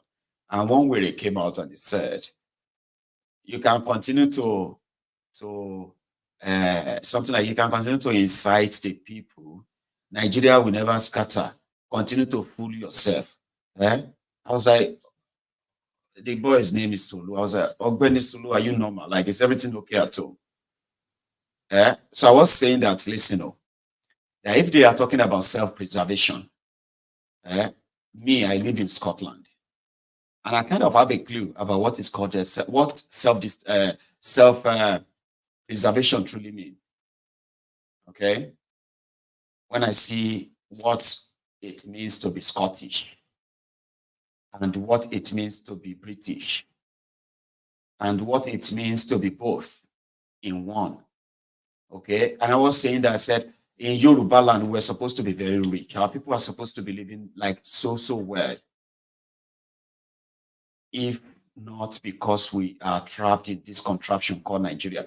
And the people who use Yorubas as a meal ticket to go and sit where they are sharing your national commonwealth. The Yorubas in the establishment, Nigeria establishment, they have cornered the wealth for themselves and their families. Our people are left in squalor, poverty, unemployment, youth, sort of desperation kind of for all. I said, if there is anything called self-preservation, you as a Yoruba, the wealth of that land should be, you should be in control of it. Like, we should have thousands of billionaires, okay, who are either farmers, manufacturers, and all that. The money is put in their hand, and they are those who are recreating the wealth in the land. Yorubas are eating better food, okay? They have their own economy that is so rich and everybody can see. That is what you can now say you want to preserve. If the Scottish people say, you are coming to our country to come and take our job, they have jobs created by Scottish people, powered and funded with Scottish money. And there are some of them who feel entitled that, why are you giving the job to other people other than Scottish? It is theirs. It is their money. They have something they want to feel like somebody who is about to take. I bet, tell me, what exactly would you say people are coming to take from you? Apart from Fulani terrorists that are killing us and trying to have their own land, Ruga and all that, okay? Tell me what else anybody is coming to steal from you as an average Yoruba man. What do you think, say, anybody is coming to take away from you? And that thing, things we say you have because you are Yoruba, okay? And now, if you are not careful, somebody else is going to take it right now. I will read the comments, okay? Hello there.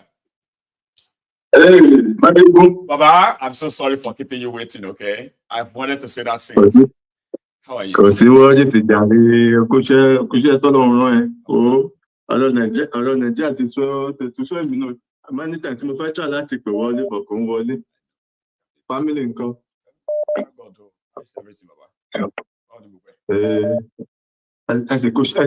kúṣẹ́ náà. And happy Good Friday, ẹ̀yàn mi. Ọjọ́jọ́ mẹ́ta. Ọ̀rọ̀ Nàìjíríà kéèyàn fi sẹ́nu ni. Ọ̀ní tó tẹ̀ ń sọ̀rọ̀ yìí, iléeṣẹ́ mélòó ló ti dá sílẹ̀ fáwọn ọmọ Yorùbá?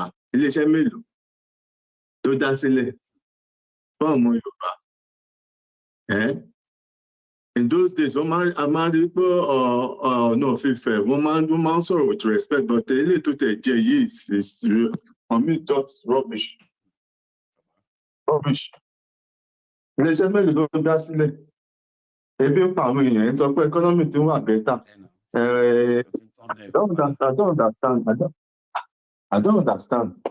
Àtọ́ bá máa kúrò ń bẹ́ẹ̀ nísìkú tí kókó tó máa gba chẹ́ẹ̀kì lọ lọ́wọ́ Tinubu. Láti gbowó lọ. Àtúntò kọ́ wọ́n lọ sókè máa ń pè wọ́n kó wá kún owó l'Àbújá ni. Ẹ wá gba tiyín kẹpẹnu mọ́. It's a really bad situation in Nigeria nowadays. Say the best bet I think padà to just let everybody go on their separate ways. Àwọn sójà yẹn ní ìsìn, everybody mọ̀ pé àwọn sójà yẹn ló wà at fault. Ẹ̀kọ́ ló ń pa innocent people for nothing. And they know what happened. But they'll put it on the civilian, on the innocent people. And a lot of cover up too. They want everyone. Yeah, of course. Any other story, of course. They will arrest the person. Yeah. Any story different from their own. Is some enemies trying to. I have people in the military. I know what I'm saying. That's rubbish. That's rubbish. And for how long? That's the matter. I'm not saying that for how long. But I know a day is coming. A day is coming. A day is coming. And I don't know. I better no matter we don't do to I'm telling you, a day is coming. Nonsense don't say. The day is coming. When you're not connected, when you say look, go to the matter. Appreciate it. Can I stay? And you too, Baba. Yeah, bye. Okay. Have a good one. There we have it. Hang on. Okay, I'm trying to clear the cache for you so that others who might want to join us can easily do that. Okay, so it is true that we are somehow living. It seems so, right? That we are living in a sort of a loop. Okay, where it seems as well that those who should know better or do better, they tend to have gone mad. And the whole world is mad, run by mad people. And we are just all at the mercy of mad people. So it's either we get rid of them and take charge, or we just wait to crash. And that's the consequences of allowing lunatics to be deciders of our own destinies, right? So yeah, hello there. My king, Baba Maiyegun, my king. Praise. How are you, Baba? I'm fine. I was just calling. I knew you had to say what you were saying. Baba, today somebody was just saying what was on my mind. You know, the caller that called before this one. Yeah. It was just saying everything from my mind. You know, that place where Tinubu was saying that Nigeria is a beautiful place. Let us love it. Baba, no answer, Ramon. After saying all that thing, tomorrow here they have demolished people's investment in Lagos or in different. You are calling for investment. You say, let us build the place, let us love it, let us join hands together. People that you are demolishing their houses, is that not investment? That's somebody's retirement investment. Just turn the people, whole families back to poverty again. And you are calling for more money. They are just throwing away money in that country. They are throwing away money. They are following investors with hate and anger like they are criminals. That's not how to do it. In Europe here, in some countries, they are paying people to come and live so that they will have people to stay. Because they know that those people will in turn create opportunities that will make them pay taxes. That is how to build wealth of a nation. If you don't want to steal money, but all these ones they are doing is because they want to steal. So they are looking for foreign direct investment that will just land in their pocket. So they will collect their commission, and that's it. They don't care about creating. Once they collected $10 billion from, they've allowed them to do the business. Now, story don't enter the 10 billion. They are now calling them illegitimate claim. My money, trapped in your hand. You see? They call them illegitimate claim. Government official. You see? And the same government is asking investors to come. A real government, what they do is they can bring investment without. They will tell them don't pay. They'll give them tax waiver for 5 years. Just employ our people. But these criminals, these fools, want to steal your business. They want to just steal money. So he's saying Nigeria is beautiful, you should love it. Who love Nigeria more? People who have been building, you are destroying. See how many shops they demolish in one place they call Trinity, Yajegule. That hundreds of families have gone back to poverty there. They demolish Computer Village. And when they demolish this place, that of Computer Village, that one break my heart especially. When I now realized that they said the place is owned by the wives of the police association. They said that police own Computer Village land because government don't give them. Now they don't find another place where they pay better. So everybody we get there should leave. They don't sell the land, Baba. Baba, what will it cost these animals? What will it cost? Because these days I just cost them. What will it cost them to use our own tax money? To use our tax money to build shopping malls, and then tell these people, okay, because this place is police officers' wife, come and stay here.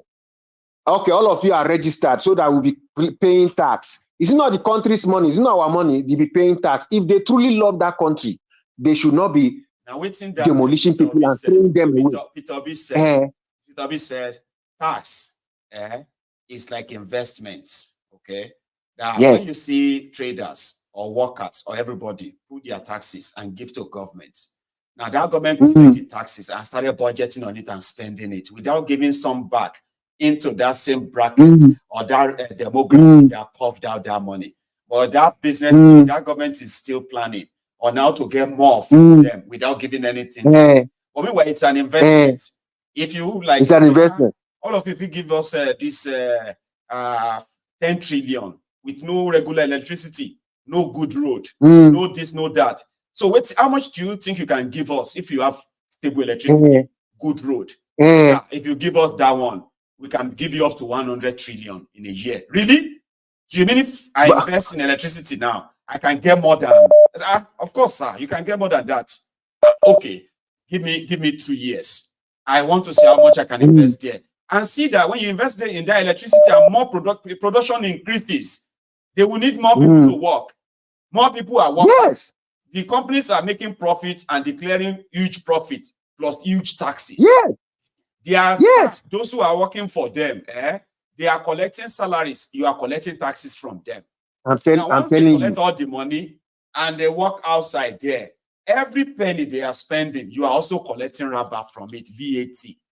So the more people get money to spend, the more money for government. So why instead of squeezing them to reduce, why not invest back in that place? But they don't. The way they are handling that country, the way they are handling that country, the way they are handling Nigeria is like they know that they must quickly steal all the money before we catch them. They are not handling it like definition of a devil, evil. Exactly. Politicians starting with the APC. There you have it. Every one of them. Every one of them. But this is not some Labour Party politicians that just switched to PDP in Enugu State. All of them. These people are not human beings. They sing, then they dance, and they sing, then they speak. They are not human beings. LUP 75, B 76, Go 77, OB. They don't go to sing PDP under your umbrella. They don't sing PDP.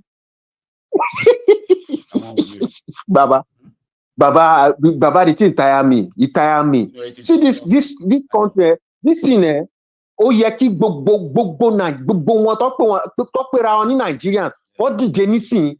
If not, they will still come their house, they collect their food and everything. Now, I will tell you, if you don't wake up, what did you do?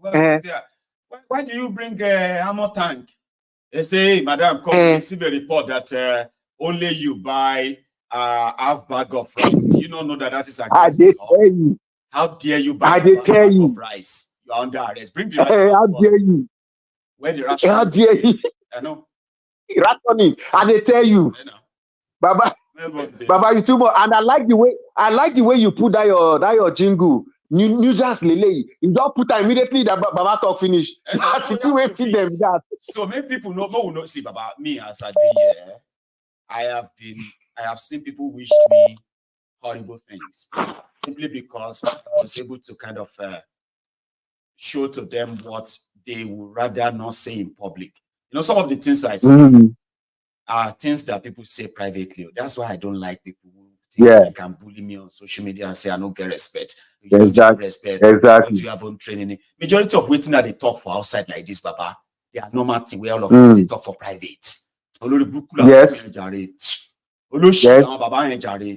You saw those are buying, they are like only Brooklyn one they are all to grab body. Things where we talk for private too. I even can't talk up for public. Are you not a Yoruba? How can you be saying this? How can I say, well, I have said it, and there's something that prompted it. Sure, you get. Yes. So yes, disgrace. And we oh God. I tell you. Now then they delay this thing. If not, everybody don't know say now we don't enter one chance. You know. Since Buhari. You know. Since Buhari. So they want us to pretend to lie, and at the same time, they want the problem gone. How? Exactly. You sure you saw the Obas that were shot on the street? The ones from Ekiti aware. It's after they told their people to vote APC. Like they don't know. They will do it again. Baba. Where you see their next election. Now on top the grave of those two Obas, they go re-elect Tinubu. You go see the re-elect Tinubu again. And when you but it is what it is. We will never stop showing it to them. And for those who also are somehow pushed to the back end, you know, some people they actually want this. There are very many, but they have been sort of pushed to the background and say, don't listen to those people. You know, they are all of them abroad. They just want to go and fight and die for Kiniko. Now those ones, a day is coming that I won't able to say anything. Now them good. Is it life they are living there? Is it life they are living there? No. Are they alive in Nigeria? To tell you the truth, are Nigerians alive? They are not. Are they alive? That one alive. Is that life? Is that life? Baba. Enjoy your day, okay? Thank you so much. Baba, thank you very much. See you later this evening. All right. Thank you. Thank you. Yes. Nice one. So you see this person, this one my hand no deal. Now one true emperor. And somehow is becoming famous as somebody we no give a rat ass to whatever that is happening to you in that Nigeria. And I'm warning you ahead, okay? Because somehow there are people who feels like he's so like you know, he shouldn't be talking like that. So well, his name is one true emperor. You don't tell an emperor how to talk. Can you tell the emperor how to talk? Shakma alaikum, my dear brother, sir. Alaikum Sakpa, my brother. You're so welcome. Thank you. How are you today? Oh, today has been a good day, bro. This is the best brunch time with Maiyegun I've watched. Really? I was laughing, bro. I'm telling you, bro. I've just been laughing and cracking my head up, bro. Well, so, here we are. so Maiyegun today, since this is brunch time with Maiyegun today, Papa, you go give me time. You go give me time today. First of all, let us start because you start with 5 minutes, and you can have an extension of maybe another 5, and you're like not going to get more. So start now. Go for it. Okay, thank you very much. So let us start as usual. You know, I always come here with my points written down. And the last caller said, he asked a very good question. Has Nigeria, well, he was basically saying, are Nigerians alive? Homo. It'd be like say that caller does not know Nigeria or he has forgotten what Nigeria is. Nigerians are the walking dead. Nigerians are zombies. Nigerians are slaves. Nigerians are humbled, conquered people. Nigerians are conquered. Nigeria is a conquered nation. So if anybody is coming on your platform and asking if Nigeria is still alive, I think they must have been watching in English Premier League and Champions League too long and they don't know what is going on in that country. So what is happening? Exactly. If anybody is asking if Nigeria is alive, I've not been in tune with that country. So please let us move on with my first point. So let us start with Kolu. You see, Maiyegun, I don't know why people get upset when you play Kolu's videos. I beg, Kolu, please keep on playing it. Kolu is the best content creator of the year. I want people. Kolu now, Kolu they entertain me. Kolu is working. Kolu is progressing. Kolu is doing what Nigeria was made and created to do. And people they vex when you are playing his videos. Foolish people. I beg, please keep on playing Kolu's videos. Because you want them for years about Kolu. I want them for years about Kolu. So now people are saying, please don't play his videos. What rubbish. What insult. What insult to our hard work when we were warning them about Kolu. When we were warning them about Amonda Shangoleri. When we were warning them about the Lagos APC boys. Now they are saying you should not be playing his videos. What rubbish. Those are your pals too. These are your pals who are. I don't care if they are my pals. No? See, Maiyegun, I don't care if they are my pals. They should not. We must if anybody should face the punishment. Say, Maiyegun. If anybody talk rubbish to be about Nigeria, whether you be my guy, you go collect from my hand. Straight up, right? Good.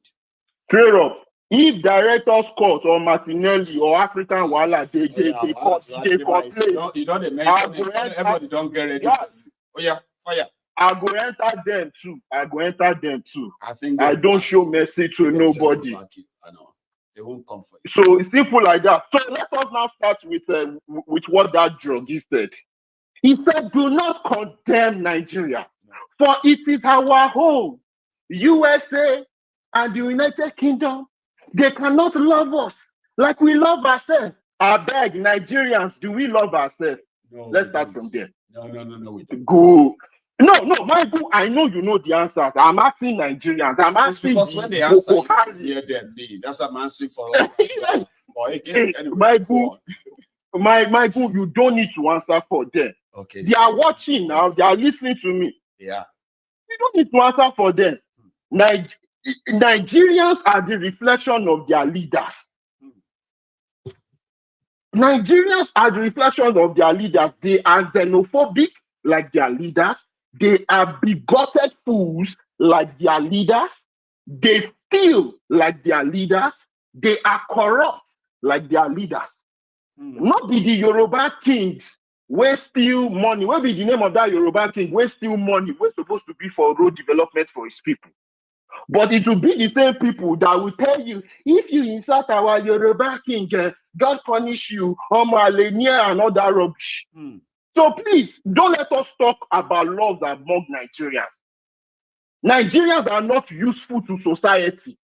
They have proven it. They have laid evidence of it. Is it not Nigerians that are in Dubai practicing courtesan? Is it not Nigerians that are in Malaysia, in India, practicing courtesan? Is it not Nigerians that they UK, they America, they do Yahoo boys, giving us bad names everywhere? And you are saying Nigerians love each other. If Nigerians love each other, they will not even go to another man's land with even Nigerians' mentality. So don't let us talk about love among Nigerians. We don't love ourselves, and I don't love them as well. Straight up. So see, don't let us deceive ourselves, I beg. Nigerians, you idiots, you slaves, you zombies, you mugus, you bastards, you don't love yourself. So let us stop preaching about love. It was when I went to England and I started going to British churches, American churches, that was when I understood what the Bible was talking about God's love.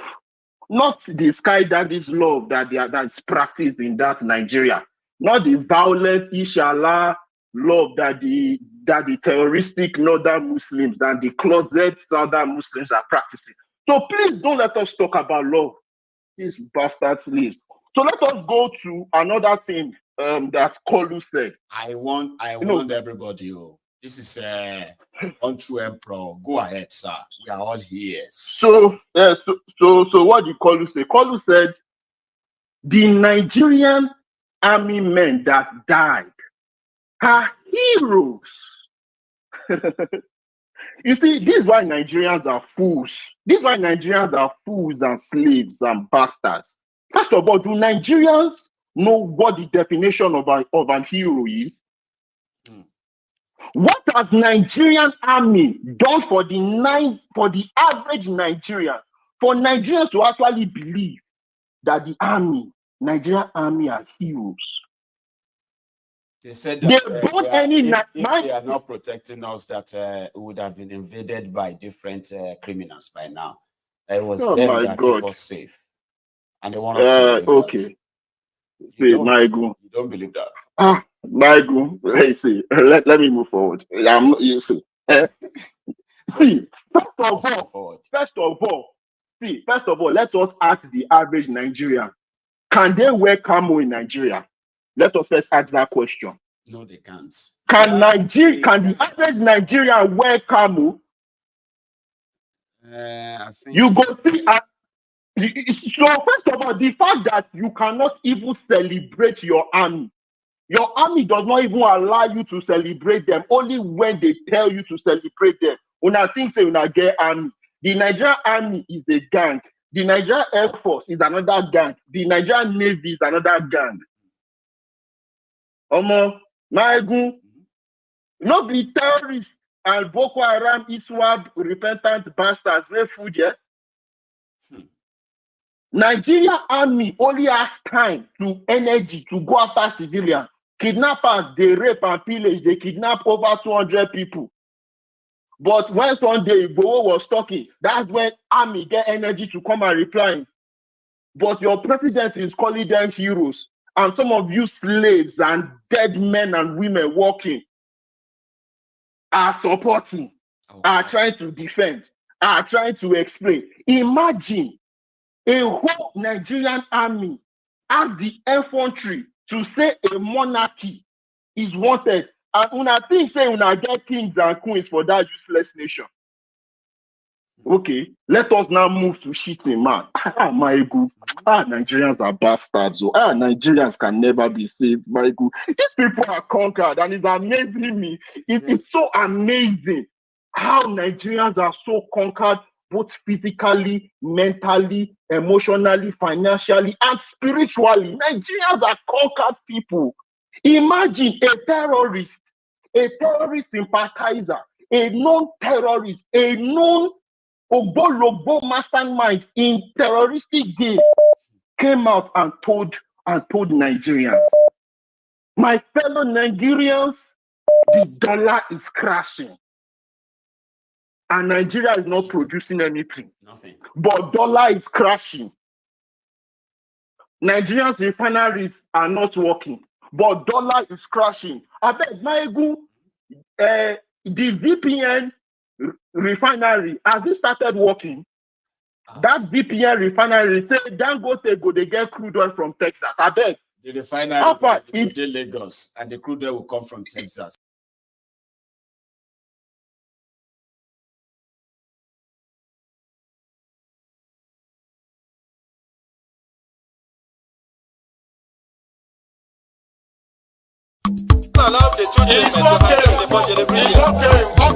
And be telling the people that they are crime. You have to be on the run. Yeah.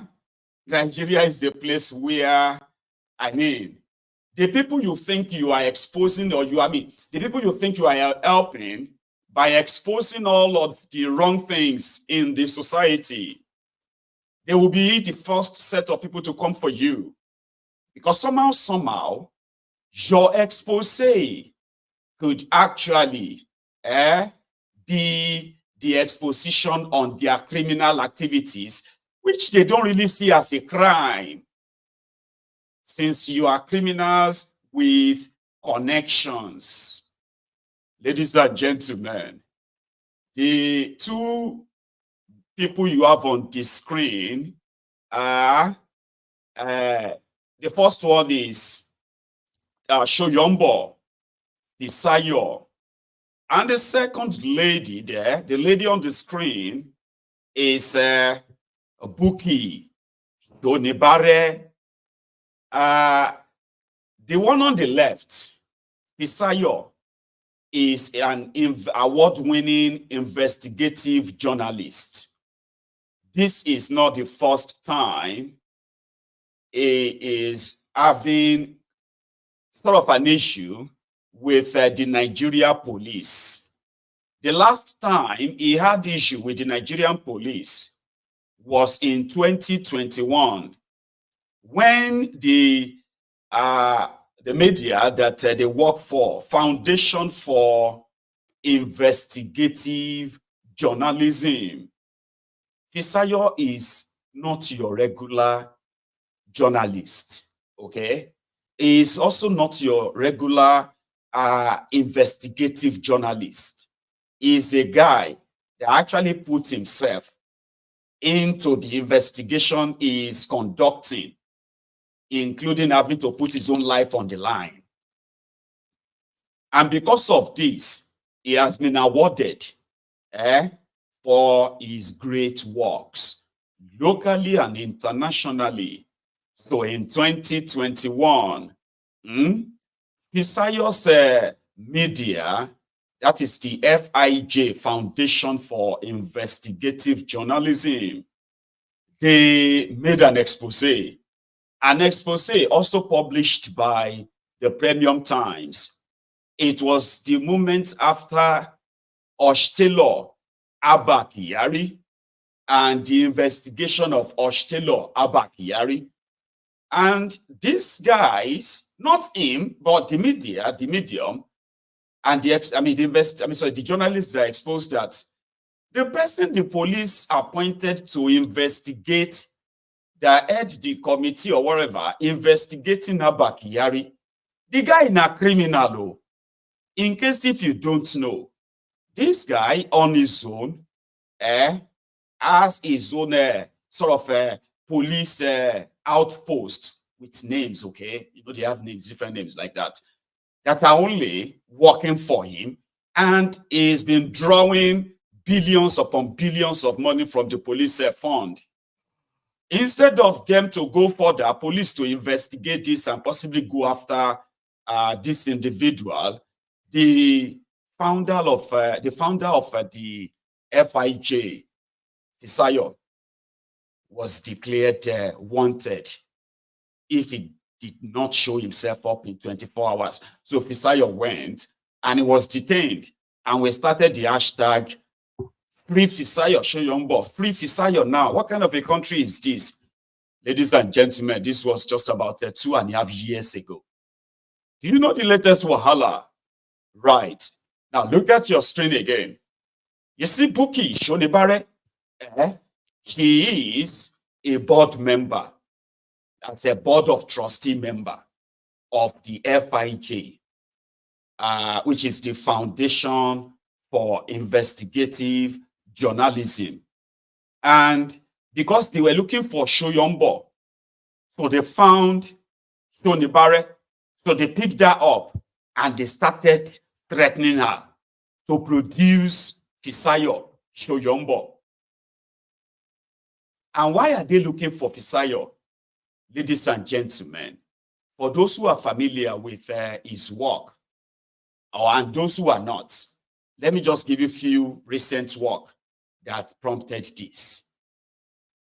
You have heard about the IB Dende, the Nigeria Custom, as well as, what do you call it, the smuggling and corruption, which has become an institution, especially in Ogun State border of the Nigeria Custom.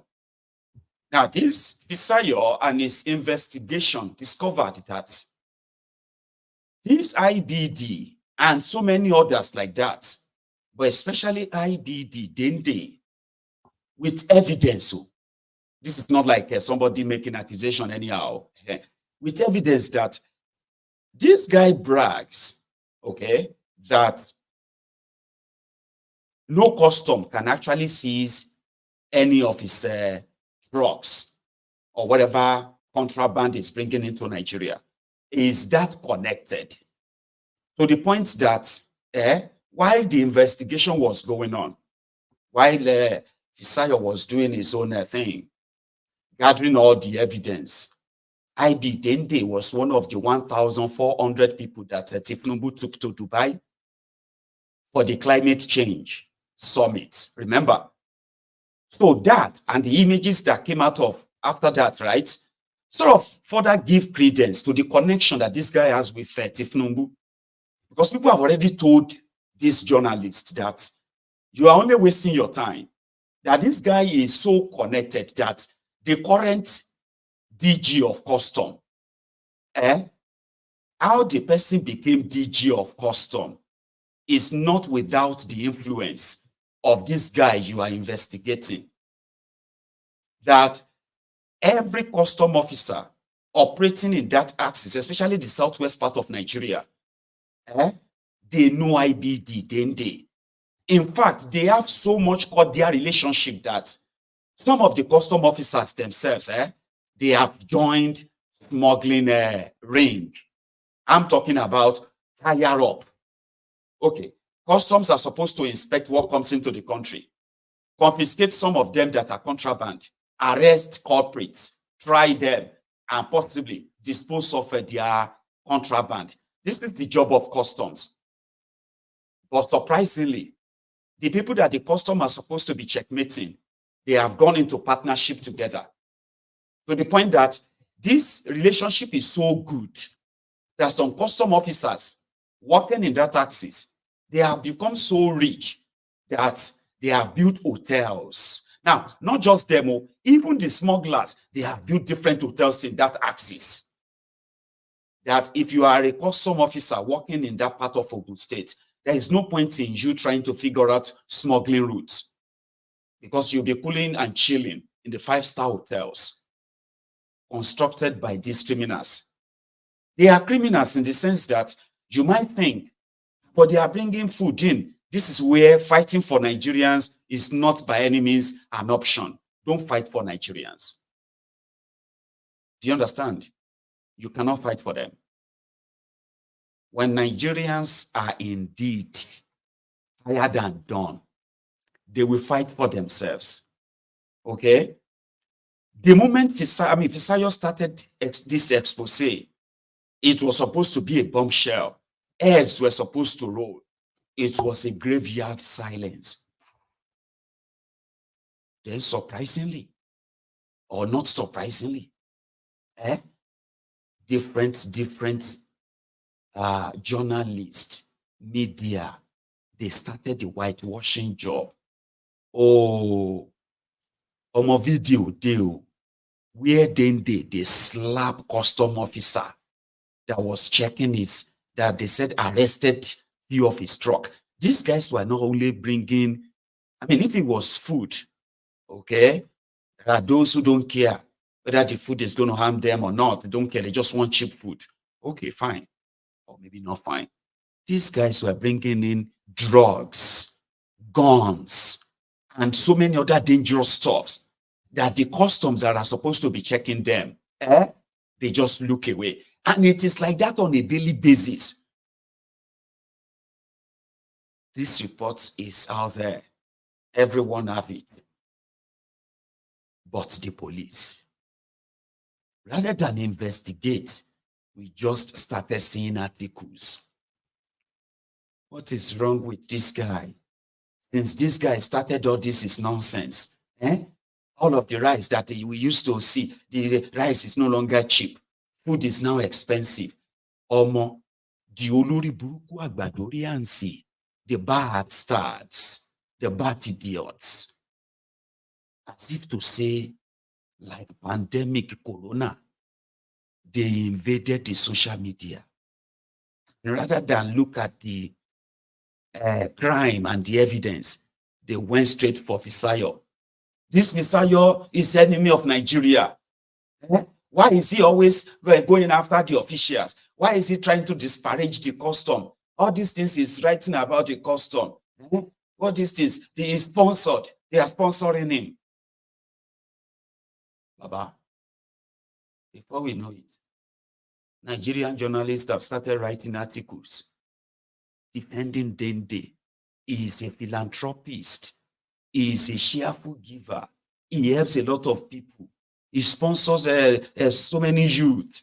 He gave women money to start business. Why is this journalist coming after him? Is it because he is a supporter of Tinubu? Oh, that is why. Because he's a friend of Tinubu, that is why they came for him. Not because he's bringing in drugs. He's bringing in guns. This issue of terrorism in eastern Nigeria, this man, IBD Dende, with evidence, expose, but with his connection, all the crimes that is linked to is now being tagged. The enemies of Tinubu are trying to get to the people that are supporting Tinubu. And this is why this word is like words of, these words are like words on marble. When exposing a crime is treated as committing a crime, you are being ruled by criminals. There are Gbadorians who are watching me right now.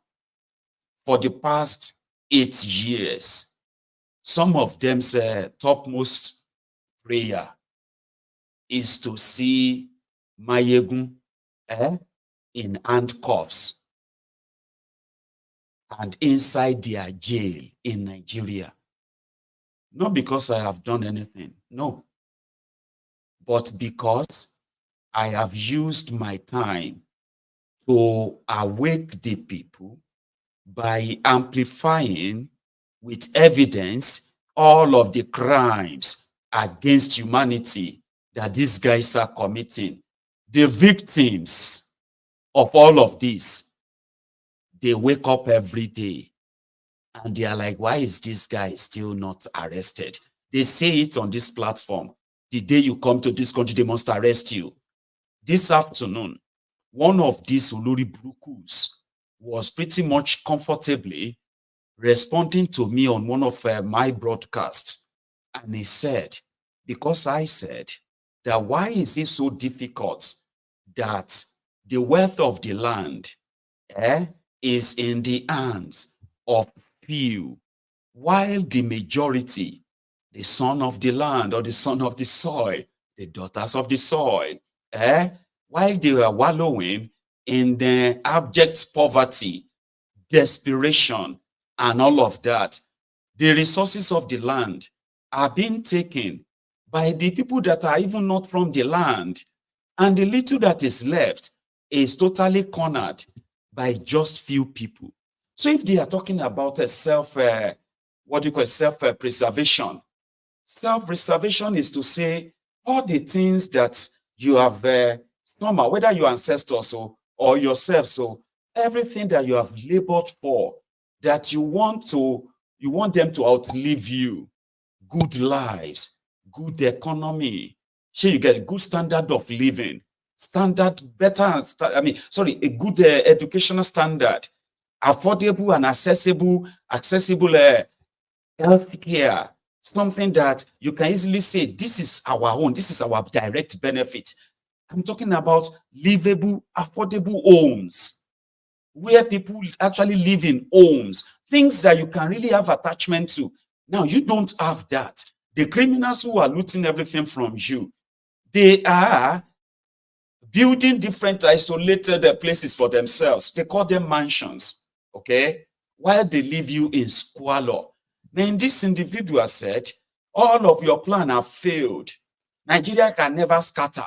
And I'm like, do you actually really need anybody to explain to you that Nigeria is already scattered? But a lot of you are already so deluded, so comfortable in that your cane, that you think everybody is as comfortable as you are. No.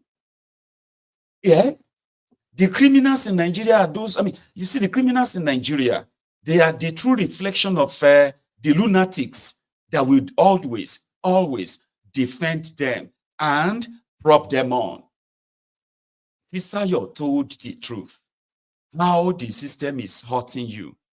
How the system allow criminally intended people to actually work so freely, but because they give money to people, because they, you know, they are generous,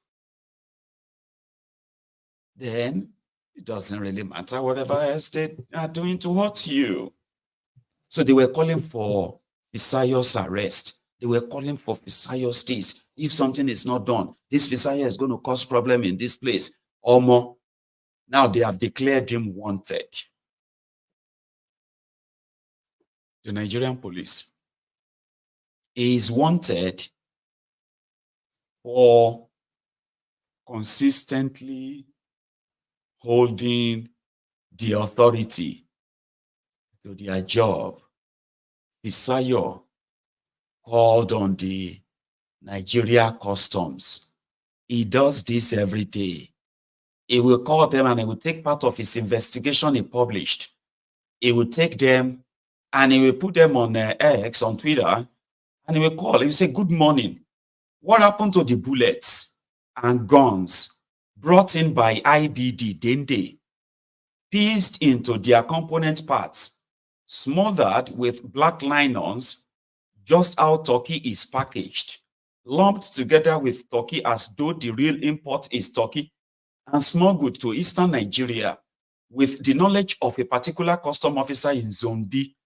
Nigerians would like to know, why has the Nigeria Customs Service never announced the interception of these arms smuggled to the east with these specific markings? Does it mean, okay, never mind, does it mean that we should mind our business? A lot of you have been wondering, how come immediately they kidnapped Nnamdi Kanu, their media, their criminal security agents, suddenly there is insecurity in eastern Nigeria? How many of you do I need to remind that these things don't take rocket science? A state-sponsored terrorism, this is how it works. You contact a smuggler. A smuggler brings in the bullets. He brings in the gun in containers wrapped in turkey, and then they smuggle them straight to wherever they want them delivered, under the supervision of the Nigerian custom, maybe some Nigerian DSS, Nigerian Army, Nigeria Police. These information are informations that are indeed should tell you the people behind terrorism in Nigeria and how and when the smugglers bring in their arms into Nigeria. So when you add 1 and 2 together, I don't think it should be that difficult for any sane mind. So to the criminally minded Nigerians, this is just an attempt to spoil the name of this man. In fact, all of these things is just to tarnish his image. He is a good man. He is a very clinical man. He is an hotelier. He is a businessman. All these things, no evidence, because it is Nigeria. No evidence. And the Nigerian police would have to arrest you. And if you are not by any means close to where you can be arrested, they will declare you wanted. So they have declared the man that exposed the customs corruption, the rackets of smugglers. That person has now been declared wanted. Just the same way the Nigerian army declared the people that survived the attack on the people of, the attack on Okuama by the Nigerian army. So what happened after? Because they came out to debunk the lies of the Nigerian army, which the Nigerian media are already helping them to establish across Nigeria. These people killed Nigerian soldiers, 17 soldiers. Abi, the number 7, the man on the number 7th position, Igwe Clement Ikolo, is a monarch. He came out to condemn the killing and he called for the investigation.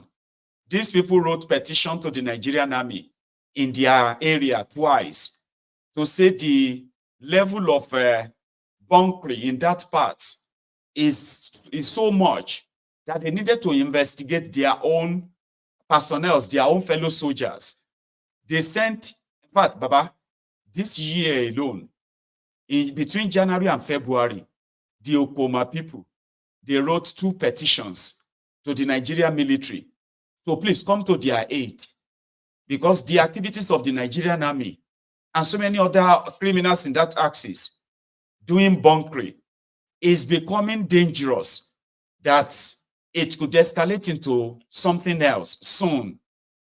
Also, they wouldn't mind to please, the Nigerian army should intervene as well, that their personnel in that area, that they are already taking side, working for a warlord, Tompolo that is believed to be Ijo, Okuama people believed to be Yoruba. So they said they have been fighting over land for some time. In their petition, alerting the military that there are things developing in the area, they needed their help. The military went there, and that was when they said they went for peace mission. You didn't go for peace mission. When you went there and you said you are taking their leaders away, they resisted. Just for resisting, you opened fire. Over 80 people were killed. You left. All of you that killed, you left. You came back again with more gunboats, second time. And for those who were left, you started shifting again. Baba, these people that survived and gave the account of what happened, they are now the people declared wanted by the Nigerian army. So just for a recap, the Igwe among them, Clement Ikolo, has volunteered himself, surrendered himself to the Nigerian police. And the Nigerian police have also ferried him straight to Abuja, to the Nigerian army. So he is now in custody of the Nigerian army. And according to him, like Fisayo said he is going to go to them because he's not done anything wrong. So did Mr. Ikolo. He is now in the custody of the Nigerian army. How could the victims of your criminal enterprise now be declared wanted? They even used the video, they even used the screenshot of the video made by the guy on number 8, Ruben Baru. They used the video he made where he said, I know after making this video, Nigerian army will declare me wanted, but it's okay, they should declare me wanted. But I will tell the world the truth. He said his truth. And guess what? The Nigerian army declared him wanted. That guy at number 8. Here is the king at number 7. This morning, to the greatest of my surprise, I saw my name on the list of persons wanted in connection with this heinous crime. It is a shock to me because I have no hand in such things. I don't believe in anything that has got to do with truncating the life of human beings. I am not in any way, shape, or form connected to this. Let it be stated clearly here that I haven't been able, even as a monarch, I haven't been able to access the kingdom till date. I got my staff of office on the 16th of November, 2023. Now, prior to getting my staff of office, it's been turbulent. The government is sufficiently aware of my position. And I am really, really very surprised and taken aback that my name as the monarch of the kingdom will appear in a list of wanted persons. I have no hands in killings. I have no hands in encouraging anybody to kill anybody. It is against my philosophy as a human being and my faith as a Catholic. It is against it. This is a serious crime against humanity. And I think they need to look at the appropriate places. They need to do a thorough investigation to know all those who have committed this and bring them to book. You wish. They know those who did it because they did it. Yes, they did it. And they just need people to take the fall. And because these guys are murderous, bloodthirsty criminals in a criminal country like that, or a contraption that you call a country, they have the media that will always help them, okay? To sort of make it look okay. And it has always been working, always been working, until social media came. And that is why, if they want to see, if they lay their hands on somebody like me now, they will charge me for, they may charge me for cyberbullying, that I am bullying Tinubu, bullying this and bullying that, okay? And then they will charge me for incitement, that I am inciting the victims of bad government to demand for better deals or better government. So I'm inciting them. That's criminal. Also, what I am doing can overthrow government. I mean, if the people says they don't want bad government anymore, they've had enough, all of that stuff. So my action could trigger that. So they will charge me for all the crimes that has no evidence or no proof. And guess what? You will see educated people, like many of you watching me right now. It's true, Charade. I mean, that boy, his mouth, honestly speaking, his mouth. If you, I mean, they have to teach him a lesson. So the legality is always justified that way. And like I said, don't try to fight for Nigerians. Don't be stupid. By any means, right? Don't get too carried away and begin to see yourself as somebody who is fighting for Nigerians. Don't try it. Okay? Because they will join them to make you their real problems. Nigerians don't get mad that they are criminals. You don't know. The reason why some of them are angry and mad with their criminal leaders is because they are not part of those who are kind of eating the crumbs. So don't ever get yourself carried away. All right? And that's why when I see anybody there, we are fighting for you. We are fighting. Baba, who sent you? Don't fight for anybody. You can't fight for anybody. Do you understand? There's not a way paying person pass.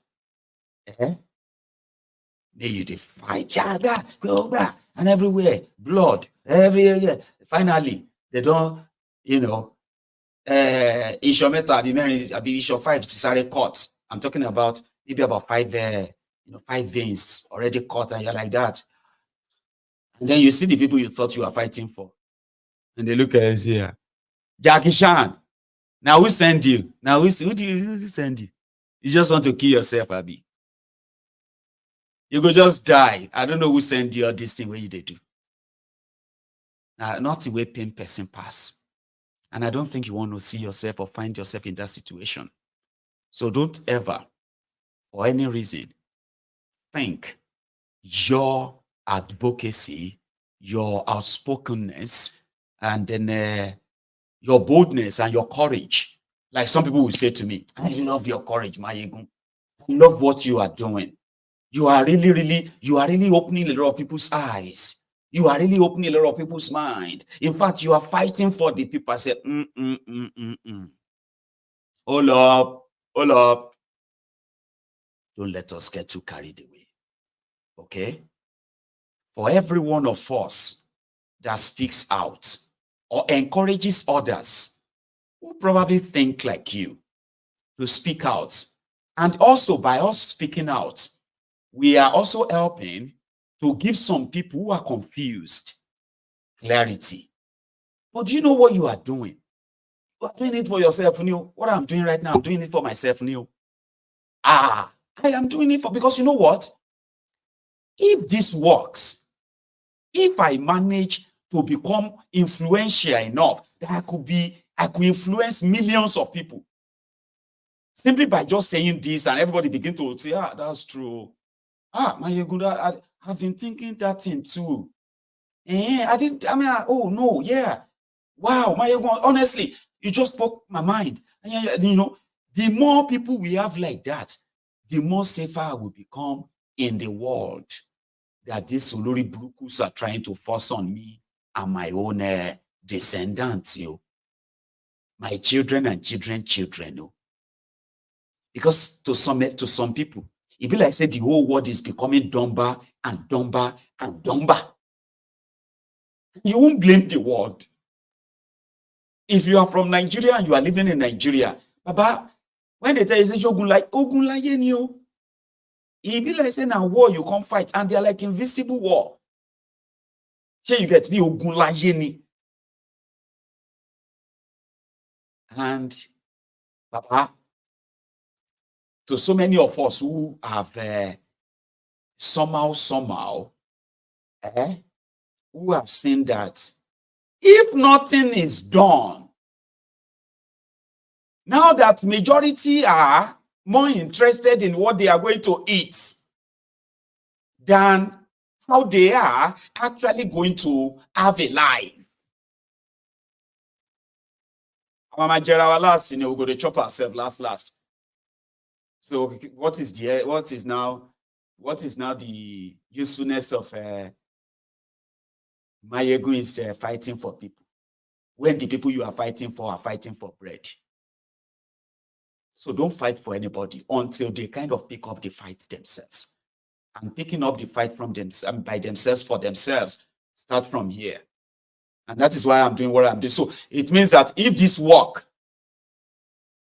a day or a time is coming that I do not have to spend hours trying to show to you what you are seeing every day. Or somehow, you kind of still trying to believe that, well, we know all this problem, but there is nothing we can do about it, my brother. Our people are not ready to fight. Our people are not ready to stand up for their rights. Are you ready? How many of those rights have you stood up for? Or you are hiding behind, I support you, Jare Maiyegun. Don't support me. Stand for yourself and be counted. So don't ever think you can fight for anybody in that place. So, and I think anybody who think that it's actually deluded. A lot of people kind of have that hero personalities, the ones that if you really want to say, oh no, oh let me do that for you. People who like to play heroes, hero personality. You come in and everybody's like, oh my God, please, I'm so happy to, that kind of, I say, you changed my life, kind of. There are people who actually like that too, but there are people that what you do changes their life too. So I'm not like saying it's, but there are actually people who enjoy that hero thing. All of you come to me. I know the way. I will lead you. And all of that kind of thing. It doesn't really work well or end well. But where you have people who are standing for themselves and standing for those who can't stand up for themselves. And they have reasons why they are standing up. That is when people have purpose and say, I am fighting for my children. I am fighting for my children's future. I am fighting for healthcare. I am fighting for better education. I am fighting for better representation. I am fighting for good infrastructure. I am standing up for the woman rights, not human, women's rights. I'm standing up for animals' rights. I'm standing up for this. I'm standing up for that. Then you have purpose. You don't sit down there and expect somebody and say, hey, our people are not serious. Are you serious? Or you are not serious yet until some people serious. Instead of them to be on the street right now, instead of everybody to be on the street, they are there waiting for. Why are you not on the street? Did you go on the street and somehow you don't see other people that will join you? So that's what I'm trying to say here is this, okay? I'm saying we can all stop expecting other people to do what we think should be done when we can actually be the example. And being an example doesn't mean you have to go outside there now. I say, see, Maiyegun, are they outside now? Nobody came out. That's not what I mean. What I mean is that the moment you have the purpose, if insecurity alone is why you just feel like, which can contribute this?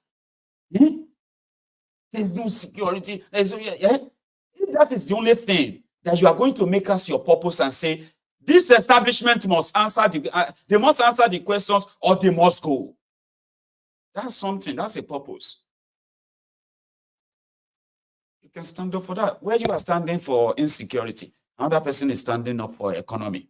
Another one is standing up for unemployment. Others are there. And before you know it, you are going to have everybody who have why and reasons why they are there, not waiting for, say, oh, we are here fighting for you now. No, you're not fighting for anybody. You're fighting for yourself. That is the purpose you have to have. But if you are still expecting that it has to be done by some other people, then you do not have any right to come around and say people are not serious. Remember that.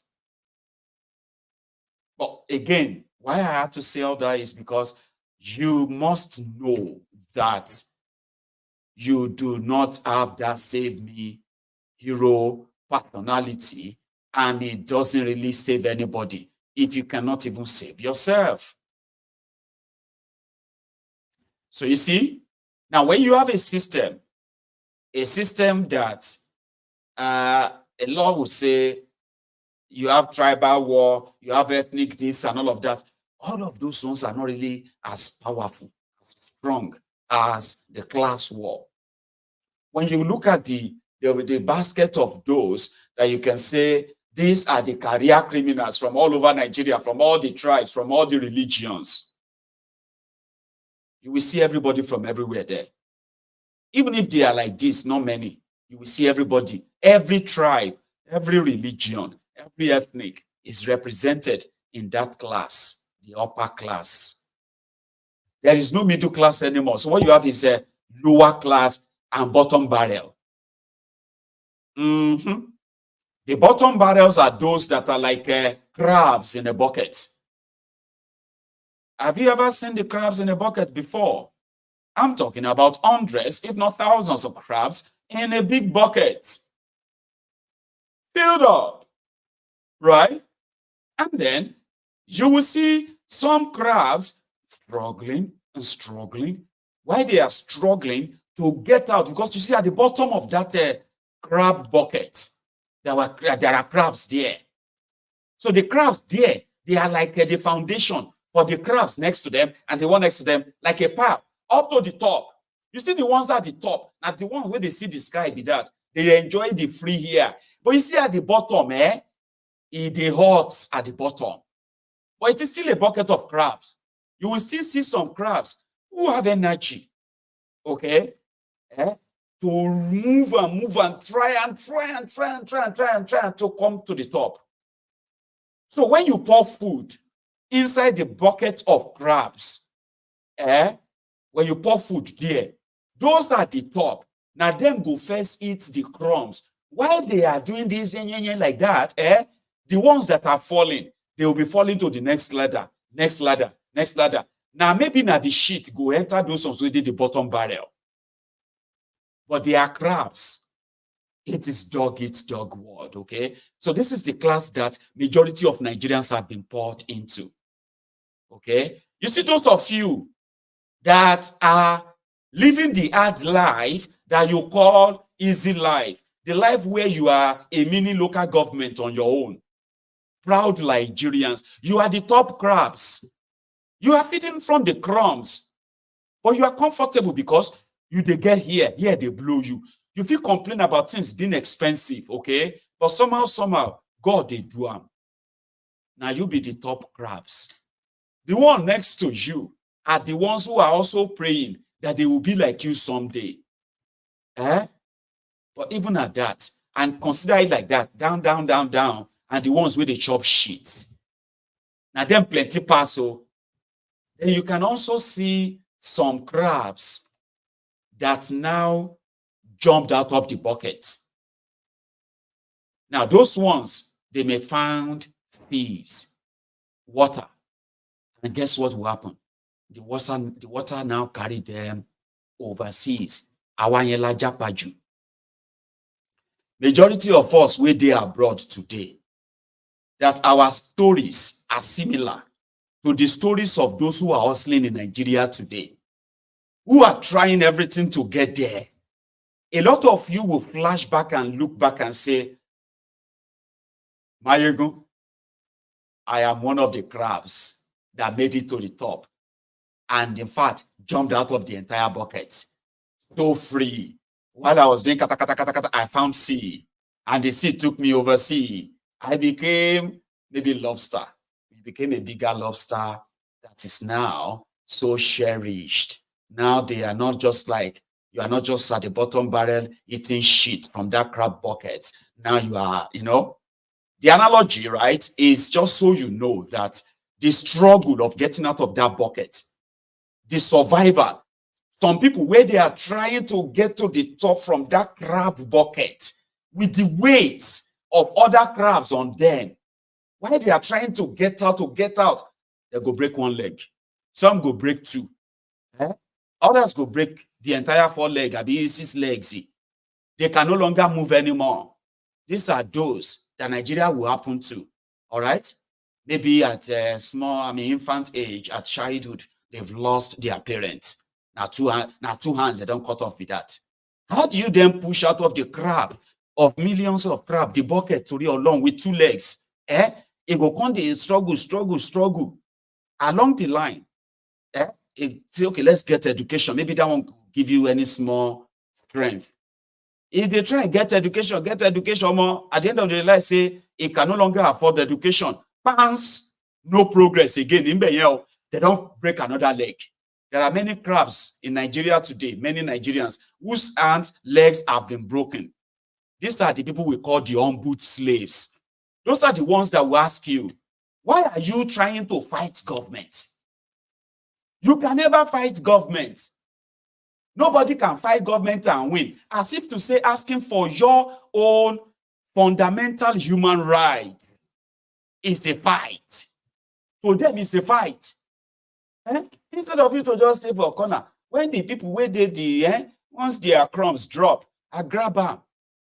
I get my handwork. Those are the ones I will tell you. I get my handwork. I don't wait for government to come and feed me. I am a carpenter. I'm a furnisher. I'm a this. I'm a that.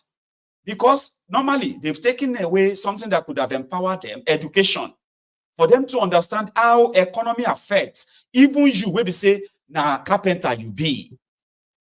The economy can crumble so much that your hammer, Baba, you go on sell them. But because they've removed the education and they don't cut the 2 hand, 2 leg as a crab, we no get hand, we no get leg, a crippled one with armor. Every problem would look like saying a nail. It's like baggy mama. You know, they will be like, why are you fighting government? All these things that you are doing, you can never fight government. Nobody can. How can you asking for your right to a fight against government? The on-boot slaves. Some of them, they got the education. But you know, Okwensi, 1 leg, 1.5 hand, 1.5 leg. Here you get. The education they gave to them is just social conditioning. Those are the sophisticated morons. They can read and write, but sense they don't get. Because they have already been crippled and they are there inside that shit. They are wondering, what is wrong with all of you? All of you, the crab, where they the top. Why are you trying to fight government? Let me tell you, in the constitution section, the government can take your right, nothing you can do. I say, I'm too long. Yes, sir, did you say you go to school? Yes, I retire as a director in the Ministry of Information. Information. God damn it, man. these categories of people, they will give you, if you look at that bucket of crab, you will see the categories of Nigerians there. And then you will know where you belong. So don't fight for anybody. Do not ever think you have what it takes to come and save others. You can't save those who are not willing to be saved. Salvation is something that you must want. And even if you have to pay with your life, it has to come from within. It has to come from within. If you don't have it, you don't have it. If it didn't day, it didn't day. Here is what this man had to say again about this Okuama wahala before we go to the next one. It goes back to the same thing, which is that the military just want to run with its own story. The army, and nothing matters. It's what it says that must be followed. The OVA, the traditional ruler we're talking about, is not the traditional ruler of Okuama kingdom. The Yoruba nation is organized along kingdoms. And altogether we have 24 kingdoms, of which the OVA we're talking about now, is just one king of the 24 kingdoms, which is Ewu Kingdom. And the Ewu Kingdom has a headquarters. The headquarters of Ewu Kingdom is Ewu Town. The Okuama we are talking is like a satellite settlement within Ewu Kingdom. And the distance between where the king is even resided and where the crime allegedly happened is a distance. In fact, it is a riverine community of Ewu Kingdom. Ewu Kingdom largely is an upland area, but with some riverine communities. And so Okuama is one of those riverine communities. The man you are linking with this crime now is a man that relocated from London to just take the throne, and he is far away physically from the scene of crime. That is just, his only connection is that he happens to be the traditional ruler of a kingdom of which Okuama is a community or a satellite village. Other than that, there is no other thing that connects him. But what we are saying is that there may just be an explanation. What matters is an investigation. Let this crime be investigated. If proper investigation is done, and then the king or whoever is found to be an ancestry before or after the fact of the crime, then so be it. But none of this has been done, and we keep on. In the first, does the army defense headquarters, is it part of their duty to make declaration of wanted persons? On what basis? That investigation has been done, then those people are found to be culpable in one way or the other. And if that declaration, how is it done usually? Is it not through the police or some other agencies that has a function to do that? But the military is all to itself, doing everything, and then we are just there as if we are not in a democratic setting. I want to ask, is a crime committed, that unfortunate taking down of 17 soldiers, including 4 officers, is that crime against the army or against the Nigerian state? Dr. Bati, you are there. You are a lawyer. Do we have a private crime? Every crime is against the Nigerian state. That is the position of criminal jurisprudence. But it's making it look like, oh, this crime is against the army. And the army now has assumed the position of a state, a sovereignty, and then maybe it has its own attorney general, and it wants to prosecute the crime on behalf of the Nigerian state or on behalf of itself as a state. It's not proper. And when we are running with this narrative, we don't know at what point it's going to backfire with a lot of backlashes. We should organize a society along the rules set down to govern a society. Not this haphazard approach that has been since the incident of the Okuama killings took place. You know, sometimes when you talk, well, when I hear people talk, and they talk about what is expected to be done as, like, you know, sensible things that should be done in the face of the law, and what is being done, and they're like, they feel sad that why is that so hard for anybody to do. Sometimes I want to ask them that, wait, are you acting surprised that Nigeria is a lawless place in the first place, okay, where people study law, and I wonder which of the law they are studying and for what, okay?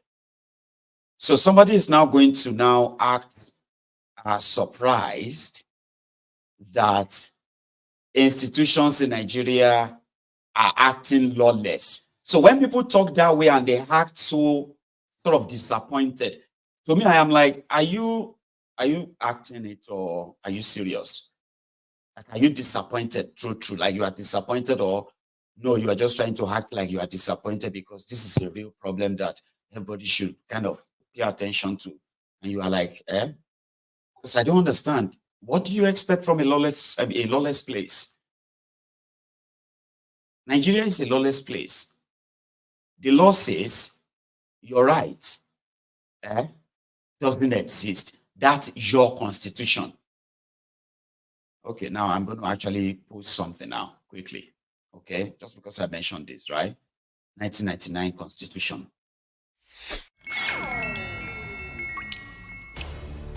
10 things you never knew about the 1999 Constitution. Did you know that the 1999 Constitution was promulgated by the Military Decree 24 of 1999? And to think of it, this 1999 Constitution was never subjected to a referendum. Did you also know that this 1999 Constitution was written by a selected few that never got the consent of the indigenous nationalities or its representation? Did you know that after writing the 1999 Constitution, it was hidden from the public until after the inauguration of President Obasanjo in 1999? Funny enough, this 1999 Constitution was not printed by the government press or any known printers in 1999. Did you know that the 1999 Constitution created a unitary government as against the projected federal government, and this forged an inefficient, over-centralized government, as well as creating a centralized judiciary whom has never been autonomous? In all this, did you know that this 1999 Constitution falsely and maliciously claims that the indigenous nationalities willingly handed over their lands and resources to the federal government? And interestingly, did you know that the 1999 Constitution calls state governors chief security officers, but at the same time centralized all the security agencies and denies these state governors control over any of the security agencies? And finally, do you know that the illegitimate 1999 Constitution in Section 6, subsection 6C, absolves the government from liabilities regarding rights of the citizens as provided in Chapter 2, making this right not justifiable? This and many more are the reasons why corruption, unaccountability, incompetence, and insecurity are institutionalized in Nigeria. I hope you get that.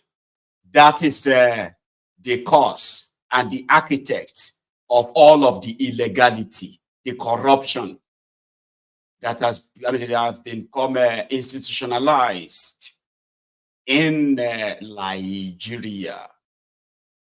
So I don't like people acting surprised. No wonder Kolu was like, you should all stop cursing Nigeria.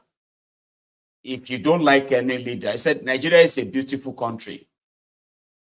Even though things are somehow, Shettima said Nigeria is taking, the economy is taking a turn. I'm actually going to have you listen to somebody on the maker again tonight. All right? Well, listen to Kolu first, who gave reasons why you should stop cursing Nigeria. I promise you, those who have seen this video, right?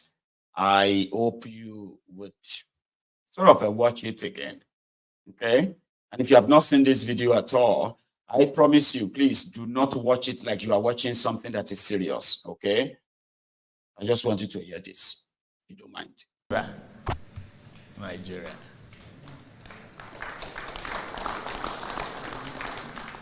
So, I'm with you. No matter what degree of lamentation is, my own is don't give up.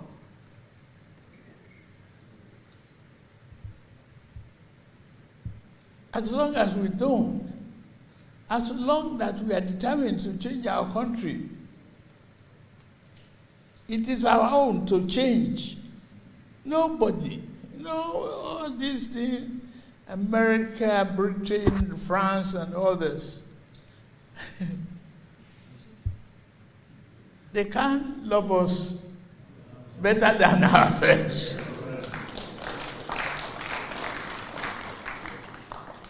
And if we get there, some of you are going to, Holy Promulgation Mecca, and you see the glittering of lights and everything. Yes, we have it, we can do it. You go to Dubai, you see the glittering and all of that. Yes, we can do it. We can drive on good roads like they have on their infrastructure.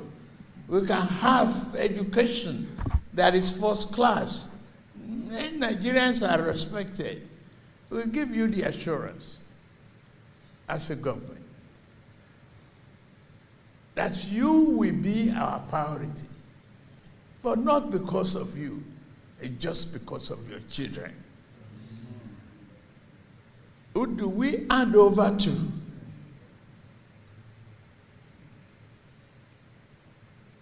Share that love with us. Believe in the understanding of temporary challenges.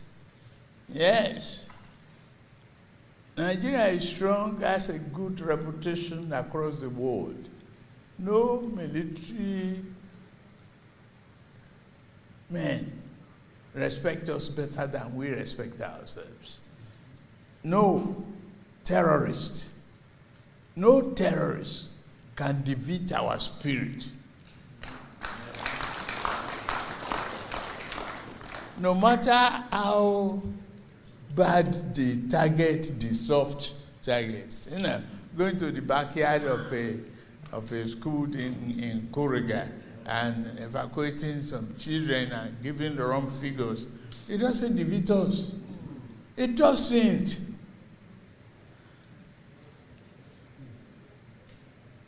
We have together, bond together, and deal with them. Only yesterday, I was at the funeral service of the 17 heroes of Nigeria being buried.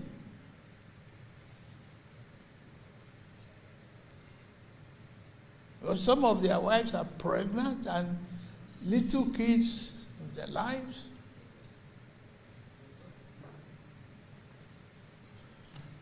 The love of the nation is in your hand. The prayer is in your mind. Pray for our country. Educate our children. All the members of our church and mosque, the sermon we give to them is important. We don't condemn your own nation.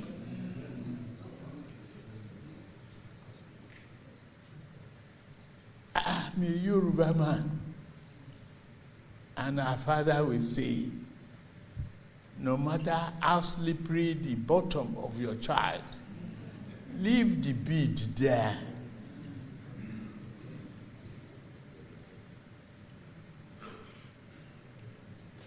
Leave the bead there.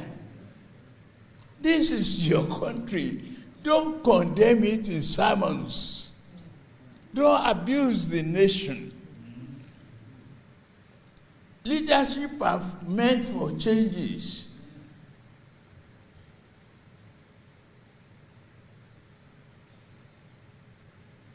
Yes, this leader is bad, fine.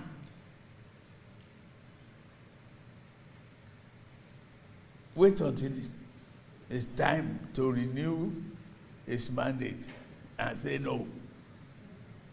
But don't condemn your country. Don't curse Nigeria. It's a beautiful land, land of prosperity.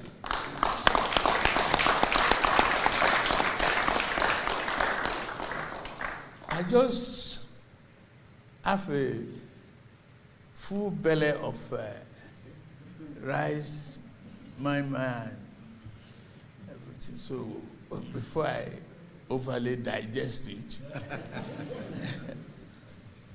I want to say thank you once again.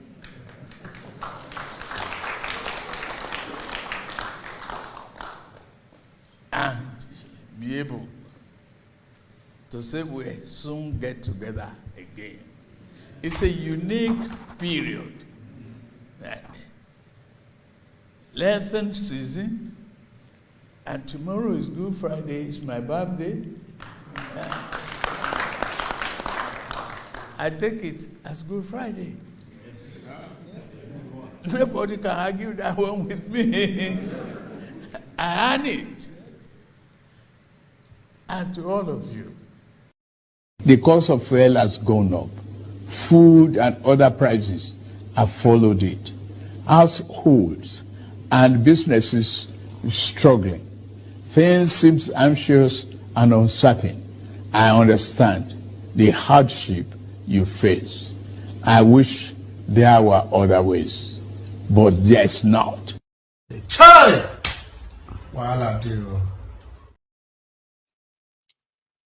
Don't curse Nigeria.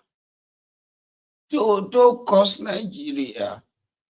Wait for another election and change the leaders.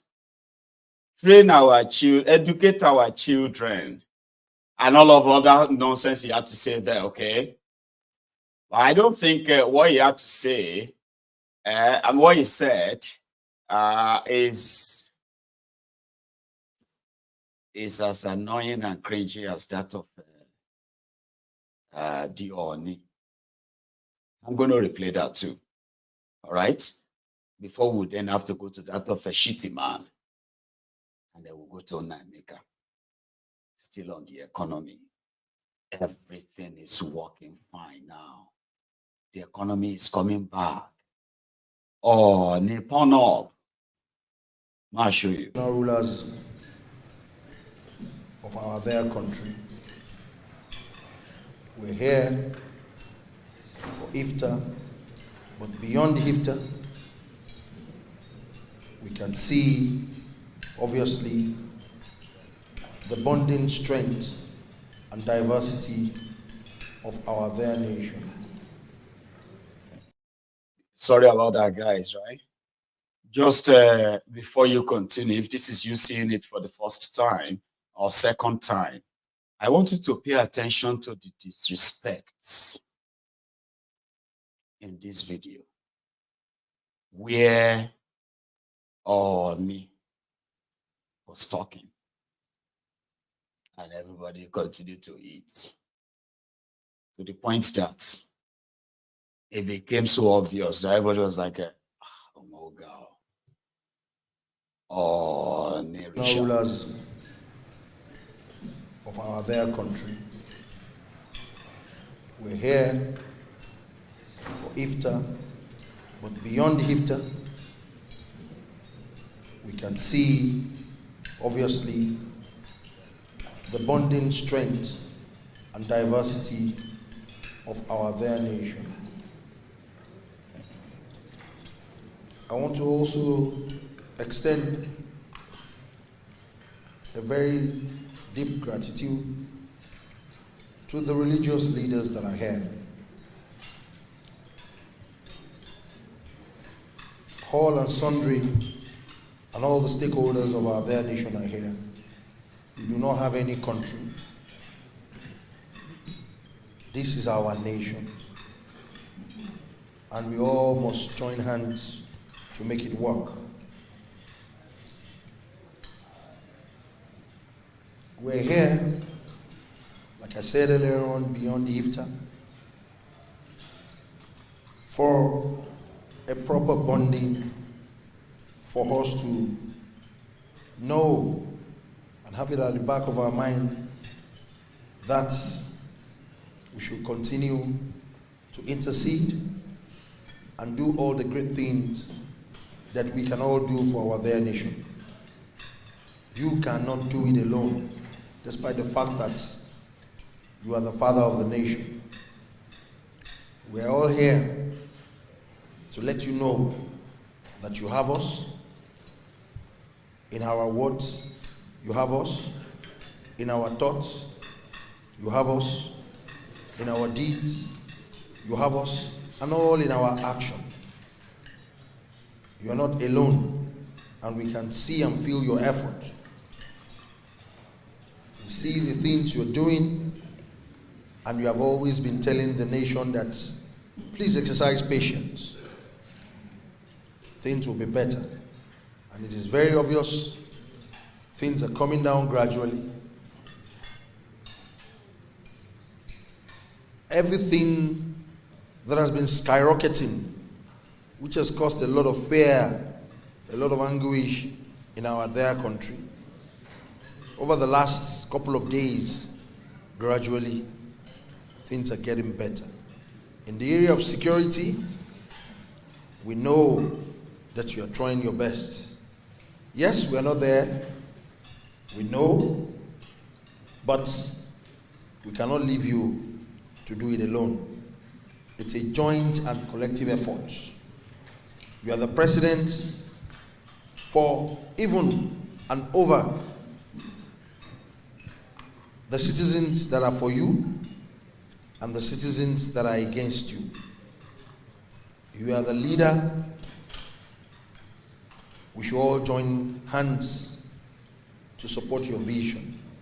We should all join hands to support the cause of the betterment of our their nation. On this note, on behalf of all the traditional rulers from all the 6 geopolitical zones of our their country, we want to let you know that we are there for you and we will always be there. Anytime, any day you call on us, we will be there. To us, we are underutilized. We will continue to say it. We have so many roles we can play because we are the closest to our people. Call on us any day, anytime. Anything you want us to do for you in terms of how to reach out to the populace, we are doing our best, but events like this happens once in a while. But this one that has happened today, it's a good opportunity to let you know that we are not going to leave you. We will be there for you on behalf of the entire National Council of Traditional Rulers of this country. Myself and His Eminence Sultan of Sokoto, we are the co-chair. We will continue to work with you and make sure that our country becomes a better country. Our country of your dream, of our dream, of the next generation to come will be a better country. Challenges are there, yes, we all know. And it's very obvious, we can see now that you are not actually resting on your oars. We can see the policies and we are getting it right on a gradual basis. The fear has been allayed, we can see. And Mr. President, I will continue to tell you, please continue to find time to rest. We still need you, we need your brain, we need that your capacity, because we believe in you and we know that you will take us there. On this note, on the final note, I want each and every one of us, because you have told the nation that tomorrow will be very silent. We know tomorrow is your birthday, and we are here today. Tomorrow, this gathering obviously will not come on behalf of the religious leaders and traditional rulers. Nuisance Lele. Nuisance Lele. It is called a dick riding. Okay? I mean, it's good at that. They've got compromise on it too. You understand? And I remember very well during the time of Bukwari, that was also the time he was pretty much like, you know, always there, dick riding and get that, you know. But I know that home training would not make a lot of you want to say what is on your mind. Here you get. So I'll leave it at that. The economy is coming back. Lenu Ooni. Full name Maiyegun again. What is that his full name again? Ooni. Oh man, I've forgotten his name, Sha. His title is Ojaja. And then Kiloruko Alaye, no.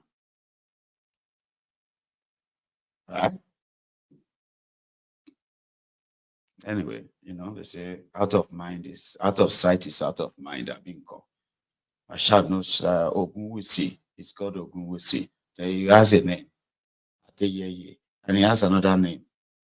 That one is his own name, Gogo. Anyway, they've got compromise on him.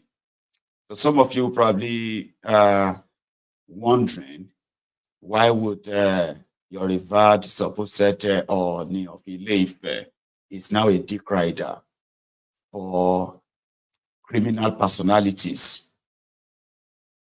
especially a failing and failed government? Is there. We are there for you. In the last few days, everything is coming down. Kadobi's artificial dollar, and then Naira, you know, they say Naira is coming back now. So I did the program this afternoon, and that program was to give you the insight, a little bit of it, into what they call the bank recapitalization.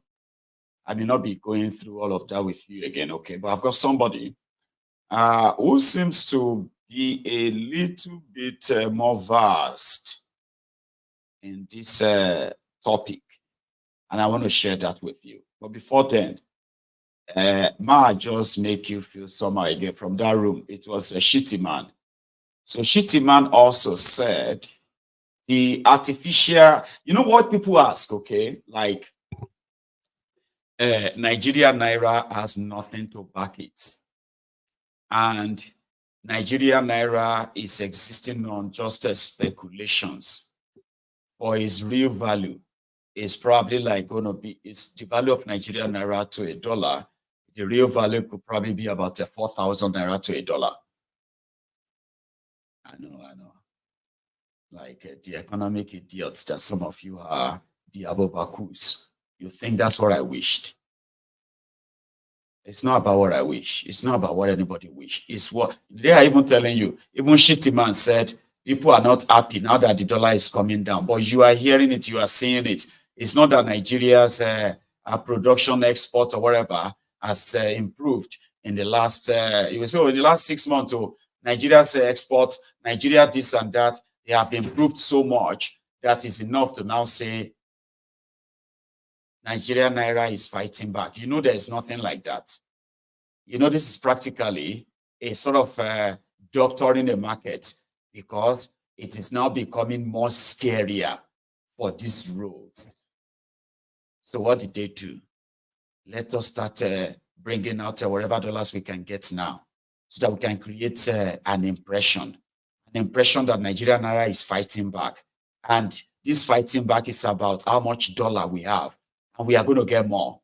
So all of you who are expecting the Nigerian Naira to get to 2,000 Naira to $1, we will shame you. We are going to get more dollars that we're going to pump out there. We're going to pump out there, and we're going to make sure that Nigerian Naira is now 1,000 Naira to $1. So that you can know that, yes, you are enemy of Nigeria that wants the Nigerian Naira to get to 2,000 Naira. Have you seen this madness going on yet?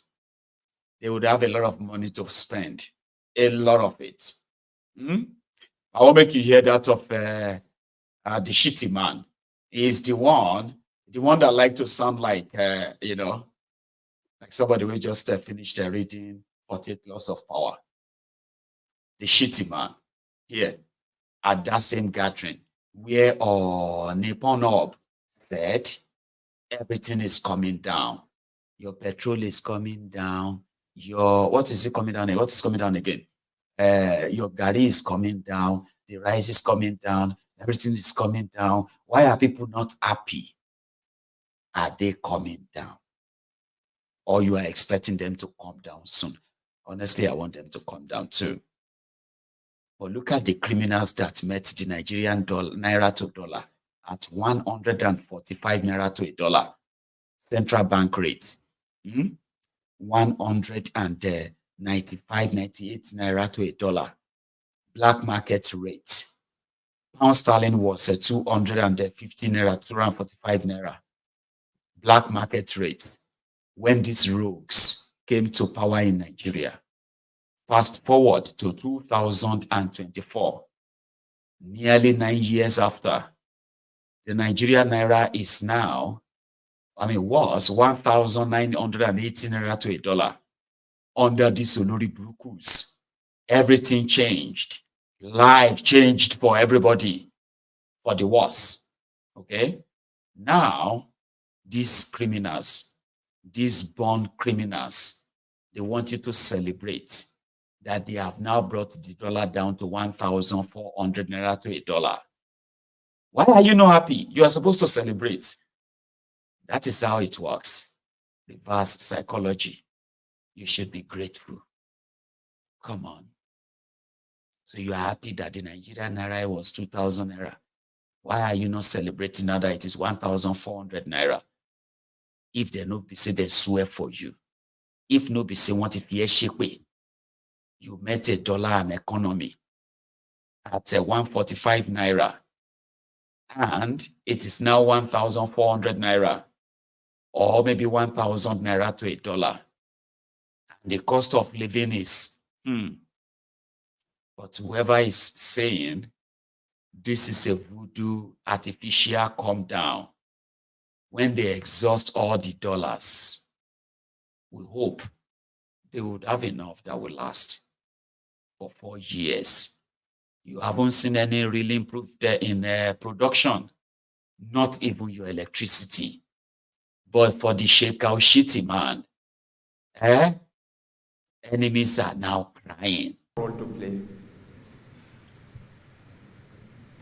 As custodians not only of our rich religious and cultural heritage, but also as guardians of our conscience and stewards of our collective destiny. Each one of us here can draw strength from what the President is wont to say, that we are members of the same family, living in the same house, but sleeping in different rooms. Your Royal Highnesses, our religious leaders, let us draw strength from our shared humanity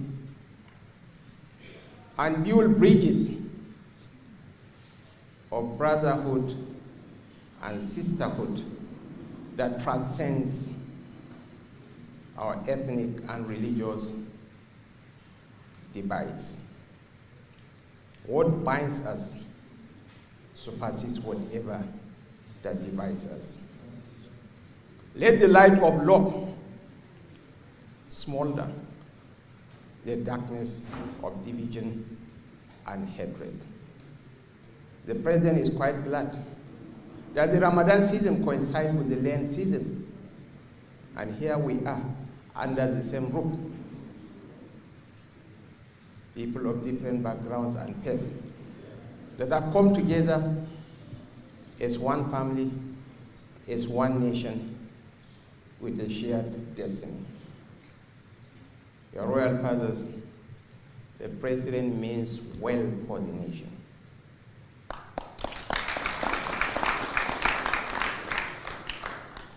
He wants to redefine the meaning and concept of modern leadership. For so many decades, the fuel subsidy was an albatross round the neck of the Nigerian nation.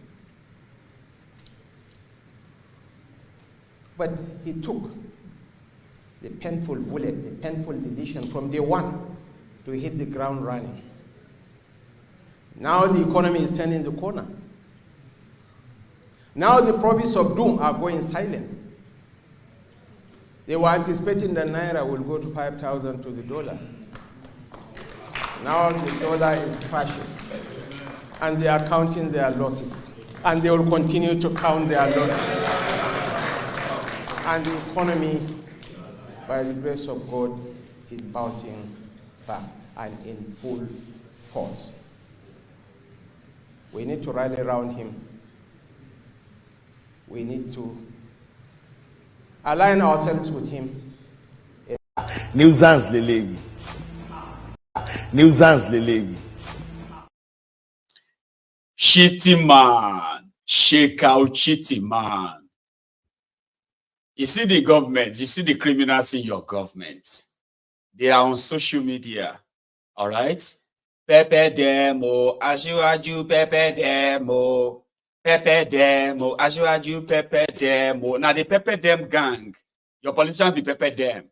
See all our enemies. They are now silenced. They are now losing their money. And by the special grace of God, they will lose more money because the economy is fighting back. Come on, man. So your shaggy will still go.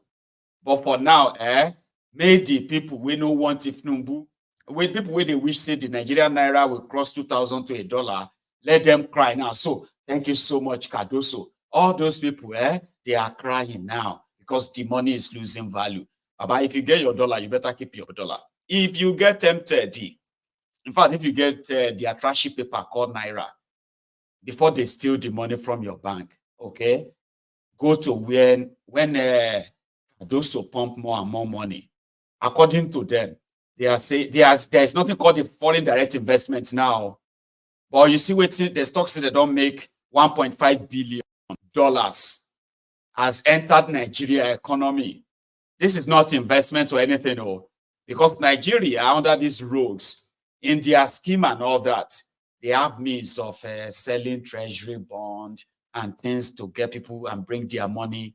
And as the money they enter, they disappear straight. Investors' money are the kind of money you can say, for example, now you can say, Maiyegun's media just about to set up $4 billion worth of media empire in Nigeria. So I am bringing in $4 billion. You will know where I'm bringing the money to. What is the total investment going to be when we are done? $4 billion. They will say, Maiyegun and Maiyegun sons. We are bringing in a tire plant or a tire manufacturing plant to Odogbolu. And you see that plant is expected to cover the area of maybe 4, 5, or 6 or 10 hectares of land. And when it is completed, it is going to employ about 2,000 people. And the whole investment is going to be $1.5 billion. That is what you call the foreign direct investment. The reason why they can't tell you any of this that can actually create jobs is because they are selling what you can call hot money. Give us that money. In 2 years, we'll double the money for you. But take this document. It's a treasury bill. Hold it. So time, we'll give you more. Okay? That kind of promissory notes that they are getting from people. They are saying that is the money that is going to further strengthen Naira. None of them is going into production. But if you do know those that are going into production, you can tell me. They currently mentioned $1.5 billion. I'll be glad if you can point to me where that $1.5 billion investment came from and where they are currently in Nigeria right now. Where exactly is that $1.5 billion? Because there's no $1.5 billion investment anywhere. But they can keep covering it. Well, Mamika, sir, Pause. Let's see if myself could learn something here. Sit back, let's watch this. Miss Nemeka Onyeka Obiariri. I actually laugh at the ignorance of certain men and certain Nigerians who are jumping up and down and mocking sound and well-informed economists who actually are of the opinion that unless the fundamentals, the core fundamental problems with Nigeria economy is fixed, that we will never have price stability and forex stability in a sustainable manner. Over the last 2 weeks, just like some of us predicted, the Naira has actually gained over the dollar. As at the close of markets today, which is March 27, 2024, the Naira crashed, the Naira gained to the dollar at the rate of 1.375 to $1.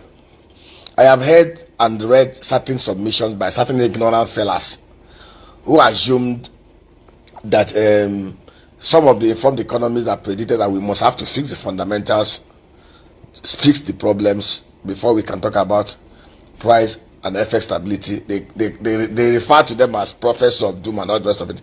Now, let me explain to you what is happening here. There is nothing that is happening here that is magical. There is nothing special about what the CBN has done or what we are experiencing now.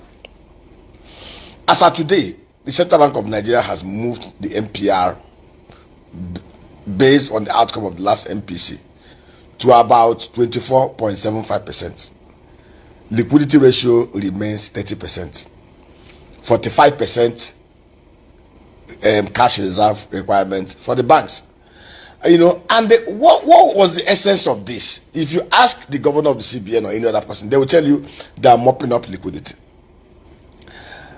The neoclassical economic theory, whether you're talking about the Keynesian theory or whatever, basically, Nigeria economic assumptions, Nigeria economic practices defy some of the logics, some of the assumptions that belies the neoclassical economic theories and some of the things we are pushing. Why? How did we even create the liquidity?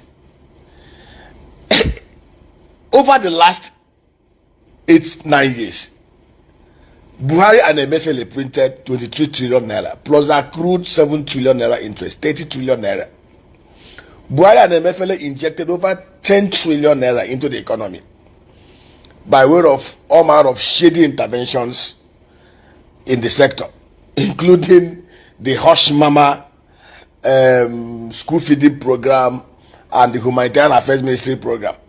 So we had borrowings of almost about 18 trillion naira outside this 40 trillion through the DMO. So we had excess of about 40 trillion naira, not tied to productivity, not tied to any tangible thing.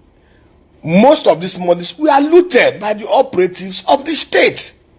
And of course, there is no gainsaying it. When you have so much money in the hand of few privileged people, they will use those monies to pursue the scarce goods and commodity and service in the system. And prices will shoot up. The inflation rate in Nigeria, the instability we have in Nigeria, are driven by 3 critical factors. The devaluation of the Naira that happened because there was no liquidity to back up the Naira, the demand for the dollar, the corruption demand for the dollar, and the insecurity across Nigeria that have chased away farmers from the farm, which contributed to so much food inflation. Food inflation driven by absence of farmers from the farm, driven away by bandits, and again, the imported forex volatility that have affected cost of energy, which is a very critical input, both for production of agricultural products at the farm upstream and distribution and all those stuff. So basically, we are grappling with fundamental issues. Basically, what the CBN has done, for those who do not understand, those of you are clapping and jumping, let me tell you, there's an Igbo adage that says, no matter how long and how far the flow of the urine goes away from a man who is peeing, The last drop of the urine at the end of the day must fall back and touch his laps. Now let me tell you what is happening here. There is no big deal about what the CBN had done. At 24.5% MPR rate, at what liquidity are they even mopping? The liquidity that they created, they printed and distributed 30 trillion and shared 30 trillion naira. They brought in additional 10 trillion naira by way of intervention. Mostly money is looted by less than 0.5% of Nigerians. In order to simply put, you have money that is not attached to any production. Okay? You print money, not because you actually make the money from a certain production that you sold out, valued out, and then you were paid back for that service. No, you just printed money attached to nothing, and what? You shared it. And as you shared it, some used the money to buy dollars, which they had to take and steal away, okay? Some used the money, all right, to probably build houses or even share the money to their own close spouse as their own share. So at the end of the day, you have a 30 trillion naira that is not attached to any single production, not even the production of a toothpick. So what that simply means then is that that money is out there. Okay? So, and you somehow initially said you are mopping them so as to first reduce inflation by hyperinflation, okay, by reducing the money in circulation. But you printed more on one hand. And here is another part of this whole story. You are now the same currency, your Naira, that you devalued, all right? Now you are now using the scarce dollars, the forex, okay, to now do just exactly what Emefiele did. Print some money, use them as well, right? To sort of shore up your Naira that you are floating, and possibly mop up some dollars that never worked. So all of this never worked in a nutshell, right? So you are trying that, but this time you are using that same scarce dollars and you are selling it at under the value of its value, because you are the central bank. You can write off all your losses. The value of the Naira as at today is put at over 2,000 Naira to $1. But with Cardi B's abracadabra that you think is doing a magic, no, it's not doing any magic. What they are doing now is, like I have told you, and I'll keep telling you again and again, until the whole scheme is going to collapse. Because it will. I just don't know what that will be like in the long run. Okay? So I want you to listen to Nnameka again. There's another part there. For you to understand that money. To the economy. Foreign direct investment, foreign portfolio investment, foreign diaspora remittances, and export of oil and non-oil goods, services, and commodities. Our major forex earner in Nigeria is the crude oil. Between 2011 and 2010, Nigeria was producing 2.6 million barrels of crude and condensate every day. We were generating average of $87 billion annually. Even when you manage the float and even when you defend the Naira, there must be liquidity to defend the Naira, and such liquidity must be sustainable liquidity. And that was why under Obasanjo, the Naira lost only 38 Naira in a period of 8 years, because most of the crude oil revenues were coming into the federation accounts. There was nothing like the madness that was experienced under Buhari when we had output even below 1 million barrels. Mele Kyari, the NNPC GMD, told us gleefully that on a monthly basis, Nigeria lose about $1.9 billion worth of crude oil to thieves and inefficiencies. That is $22 billion lost every year. Until today, those inefficiencies, those leakages that contribute almost about $80 to $97 billion had not been fixed. As at 2000 to 2007, and even up to 2011, we didn't have the kind of banditry and insurgency that we had in Nigeria, ranging from Boko Haram to the bandits, to the Fulani militia, to the herdsmen terrorists, to the unknown gunmen, and to all manner of miscreants and criminals terrorizing Nigeria. We had farmers going to the farm. Under Akiwumi Adesina, we have very proactive agro-development schemes. Today, we practically import everything we consume. We import on an annual basis over $11 billion worth of food commodities. We import palm oil. We even imported fish worth about $800 million. We are not addressing the fundamental issues that created the problem that we are in now. And we are busy rejoicing. We are busy screaming. We are busy making a mockery of people who are sound and fundamentally right. Now, let me tell you what's happening here. By simply increasing the NPR to 24.5%, what Cardoso simply did was to create an instrument that will create opportunity for foreign portfolio investors to move in their dollars. They are hot money. They will buy the treasury bills of the federal government. They will buy the debt instrument of the federal government. Let me tell you, they will simply end up crowding out the private sector from the credit market. Today, if you're going to borrow money from the banks to do any transaction in Nigeria as an honest entrepreneur, you will not get any interest rate that is less than 36%. Go to any bank today and look for it. And by the time you factor in the inflation rate of 29%, 0.9%. By the time you factor in the other cost of production, you will discover that your cost of production will always be over 100%. So what margin will you put that will make you competitive compared to other goods and services produced in the other economies? And we are not looking at this. We are busy singing kumbaya over nothing. Let me tell you what's happening here.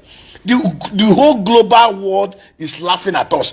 Global investors are laughing at us. They are making a mockery of us. It's like a boy who goes to the village to sell his father's prime property to honest and to smart investors at a discounted price. He takes the money to go and smoke Igbo and drink Ongogoro, while the person who bought the property at a greatly undervalued rate will now make money at a later date. Let me tell you what's happening. Foreign portfolio investors are not foolish. They are like sharks. They move where there is so much smell of blood. And we have given them that smell of blood.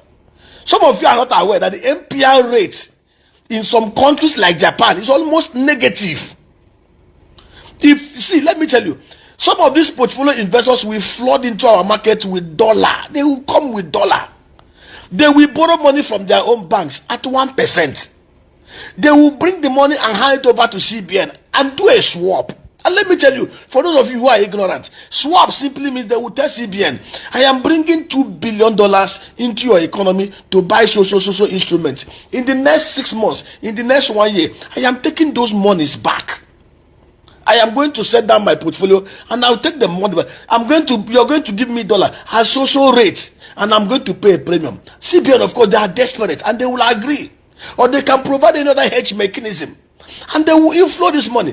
Foreign portfolio investors are not foreign direct investors. They are not foreign direct remittances. They are hot money. They will go as quickly as they come. And of course, as the CBN is tightening the news, creating a retail window, which is very, very good, these monies will flow in.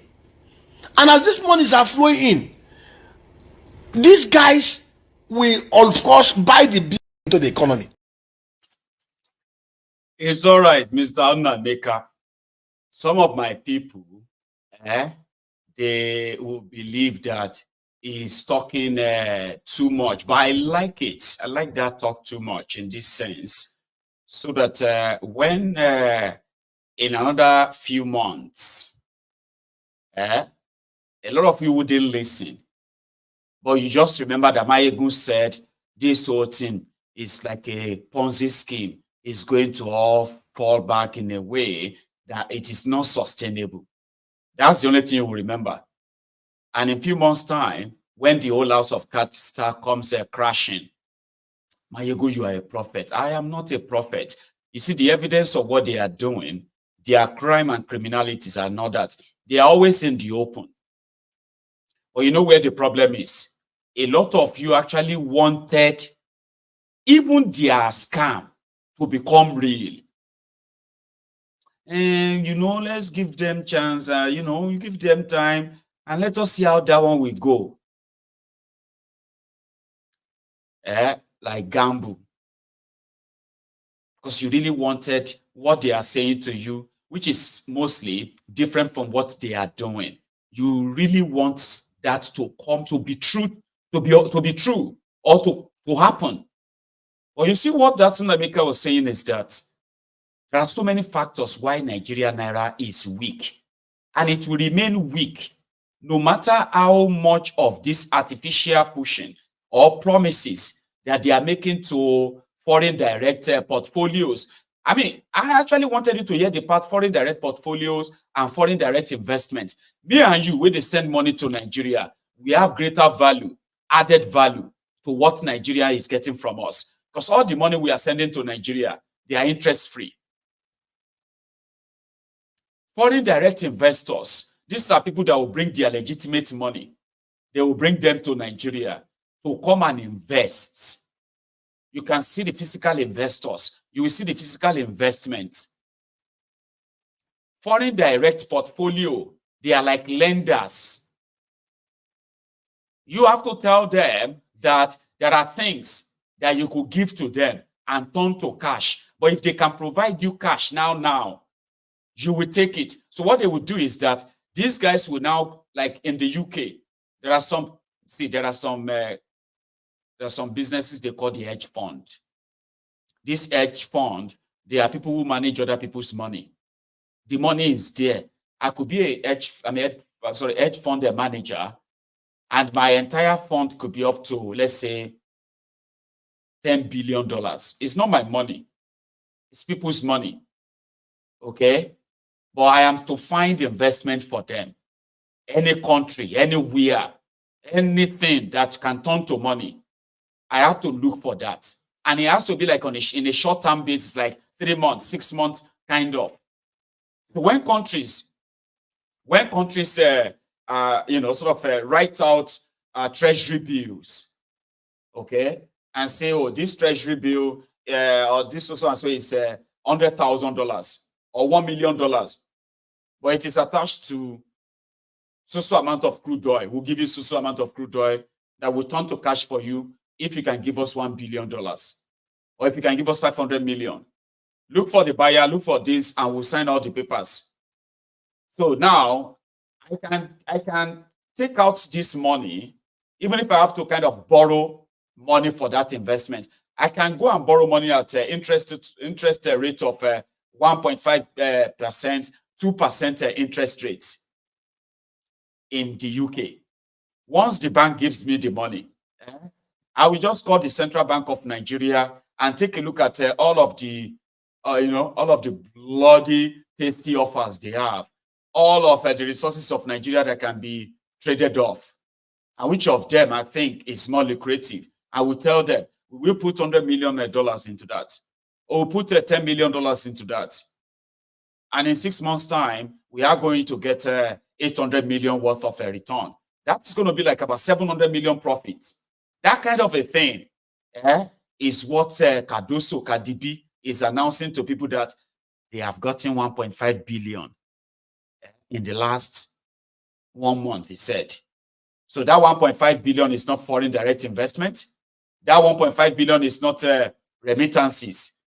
They also got 1.8 billion from the diaspora remittances. These are money that are in the country. For those of you who are carrying out different projects in Nigeria, or even family projects, right? Which never ends. All this money, Kadobi said they got in January and February, they got 1.8 billion from us. So there are other money. So it's pretty much about money coming in. But there are other factors that make Nigeria Naira weak. They are not doing anything about that, or they have no idea of what to do. Nigeria's crude oil has been stolen. The money from it, nobody can account for it. Nigeria crude oil. Nigeria's manufacturing sector, dead. Nigeria exports, dead. Because Nigeria still have anti-export laws, kind of, right? So all of these are supposed factors that could help Nigeria end forex, even not just from oil. Then locally as well, the insecurity, which has also further destroyed the agricultural sector in Nigeria. And it remains so, except for the mouth and the mouth they are making, okay? The insecurity, the terrorism continue to gain ground, just as it is an industry. All of these are factors that, even if they tell you, by the grace of God, Baba, people pointing this out to let you know that it is not the grace of God that will fix your economy. When the rogues are doing everything to continue to destroy that economy because it benefits them, you don't join them and begin to shout by the grace of God it will work. Finish your statement, Sam Naimeka, because I actually want to have it all on record. Indirect remittances, they are hot money. They will go as quickly as they come. And of course, as the CBN is tightening the news, creating a retail window, which is very, very good, these monies will flow in.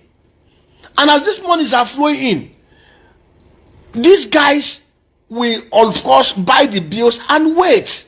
After 180 days, after 270 days, they will call back their money.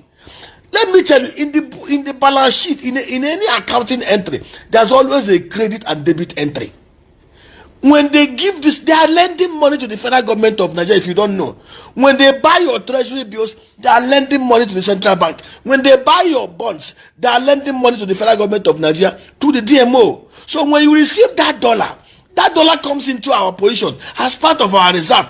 But it's an incumbent reserve because there is a negative leg to it. We borrowed money from them. We don't seem to understand this. People are laughing. People that met Naira at 199 took it to 1,900. And today they are doing all manner of yo-yo-yo games. There is nothing fun. They are not addressing the fundamentals. They are not addressing quickly how we can ramp up the crude oil output to at least 2.5 million barrels a day. They are not addressing the fundamentals, how we can quickly address the issues of insecurity in Nigeria through very sustained measures. We've given them proposals. The president of Nigeria even mentioned about recruiting 50 million youths. Mr. President, you don't need to recruit 50 million youths. Address insecurity to be able to ensure full security and full sufficiency for Nigerians. Nigeria has 8,809 electoral wards.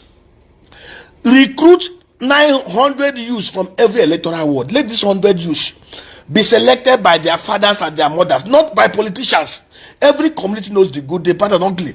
They will pick 100 of their honest youths. Let them be part of the military high command. You can call them the military rangers. Train them in the military, military schools. Post them back to their community. Give them AK-47, AK-49. Provide each of these 100 foot soldiers in every electoral ward, in every local government. Give them 4 armored personnel carriers and armored mounted trucks with machine gun. Provide drones. Pay them good monies, 150k each of them. Provide them with life insurance cover of 20 million naira. Give them health insurance cover. Post them back to their communities. And in 6 months, they will go into the bushes and clear all the bandits, all the criminals that have been terrorizing Nigeria. If we have 800,000 new military men, specially trained under this creative arrangement, and post them back to their communities, where they will be trusted by their own people to provide intelligence to them, I tell you, in 6 months, most of these bandits who can walk into communities and kidnap 280 children will be cleaned out of the system.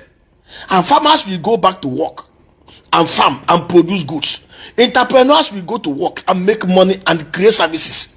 The roads will be so free. People can move from Urumokuru to Pambegwa through the night because there is 24/7 security. These are the fundamental issues we should be addressing. That the CBN moved the MPR rate to 24.75%, and the foreign portfolio investors are inflowing dollar, and then we are having excess supply of the dollar based on this hot money, which will soon go back. It's not the issue. What we are practically doing. And we are competing with armed robbers and the bandits to recruit from the youths who are unemployed. 33% unemployed.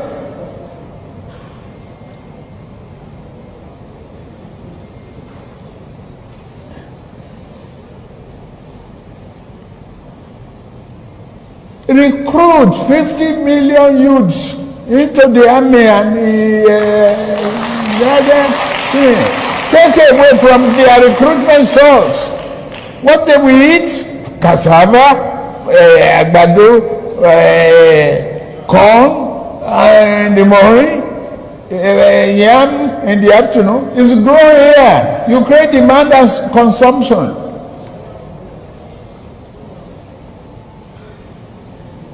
For over 5 million army of boot camps. We create our food. I mean, that's money for the farmers. That's consumption for the soldiers and skill development. Don't call them by illiterate. Don't talk about illiteracy. Anybody who can own gun, who can handle gun, who can cock gun and clean the chamber and cock and shoot is technically competent to repair a tractor in the farm. 70 years old man.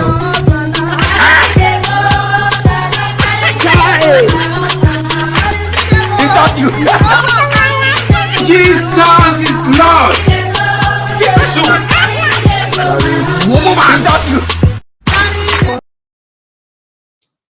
So the Nigerian government under Tinubu that gave you 5 billion naira for student loan has now decided to subsidize those who are going to Hajj with 90 billion naira. The Kano state government will support them with 2 billion. And Bauchi government will support them with 2.1 billion. Zamfara is promising at least 1.2 billion. Remember that they said Nigeria will be spending about 785 billion naira going to Hajj this year. And a lot of people can't really afford it. I'm talking about people who paid 5 million naira. Now they are being told they will need to actually pay more. I think they were even asking them to pay another 3 million or 3.5 million if they still want to go to Mecca. And some actually screamed out that the government should support them. The government should come and help them. Now, Nigeria will be handing, nearly, put it this way, nearly $1 billion. I don't know how much of it is going to the Saudis' purse, but that's how much people pay for religion from the poorest countries, supposedly, where the poorest people on earth lives. And I have told you this before. There are people who want to go and serve their God, or how you serve your God is totally yours. And it should be respected as long as the public money will never be used to help you serve your God. It is not the first time. So don't make it look like we are angry. I'm not angry, Emike. Look on me. I am not angry. I am just pointing this out to you. That if you do not have money to go and worship Allah in Mecca, then maybe you shouldn't be going. But politicians in Nigeria have institutionalized that, and they institutionalized it simply because religion is one of the controlling tools they use in Nigeria. I mean, they will kill people because of Allah in Nigeria. They have killed people because of Muhammad in Nigeria. So it's a place that it is so strange and ridiculous too. You want to go and serve Allah, save your money and go. Why do you have to use the public fund for that? Why? Because it is also an avenue for them to steal money in the name of Allah. Stealing public fund is not haram. All right? And if you want to loot money in the name of Allah, even those gullible idiots that are parading themselves as Muslim. I'm a Muslim, you don't insult Muslim. It is not haram to loot public fund in the name of those of you who want to go and serve Allah, or those of you who want to go and serve Jesus in Jerusalem. Why use public fund? I could get mad with that, and I will be right. So the contraption called Nigeria, that would spend 5 billion for student scholarship or student loan for 200 million people, would then spend over 400 billion naira. Because what they are saying now is that the government should subsidize the Hajj for this year by 50%. Bauchi will spend 2.1 billion for people to go and pick up stone and stone devil in Makkah. And then they will go back to Nigeria and say, Allah have answered their prayer and the rest of all that thing they say to themselves when they return back to the shithole. That's why you will return back to the shithole. If you don't have money to go to Mecca, maybe you should not go to Mecca. All right? Don't go to Mecca if you don't have the money. But not in Nigeria. But in that same Mecca, in case if you don't know, all of now where they arrest people because they are eating, because you are fasting. They offended you. It's against our belief. Don't eat when we are fasting. One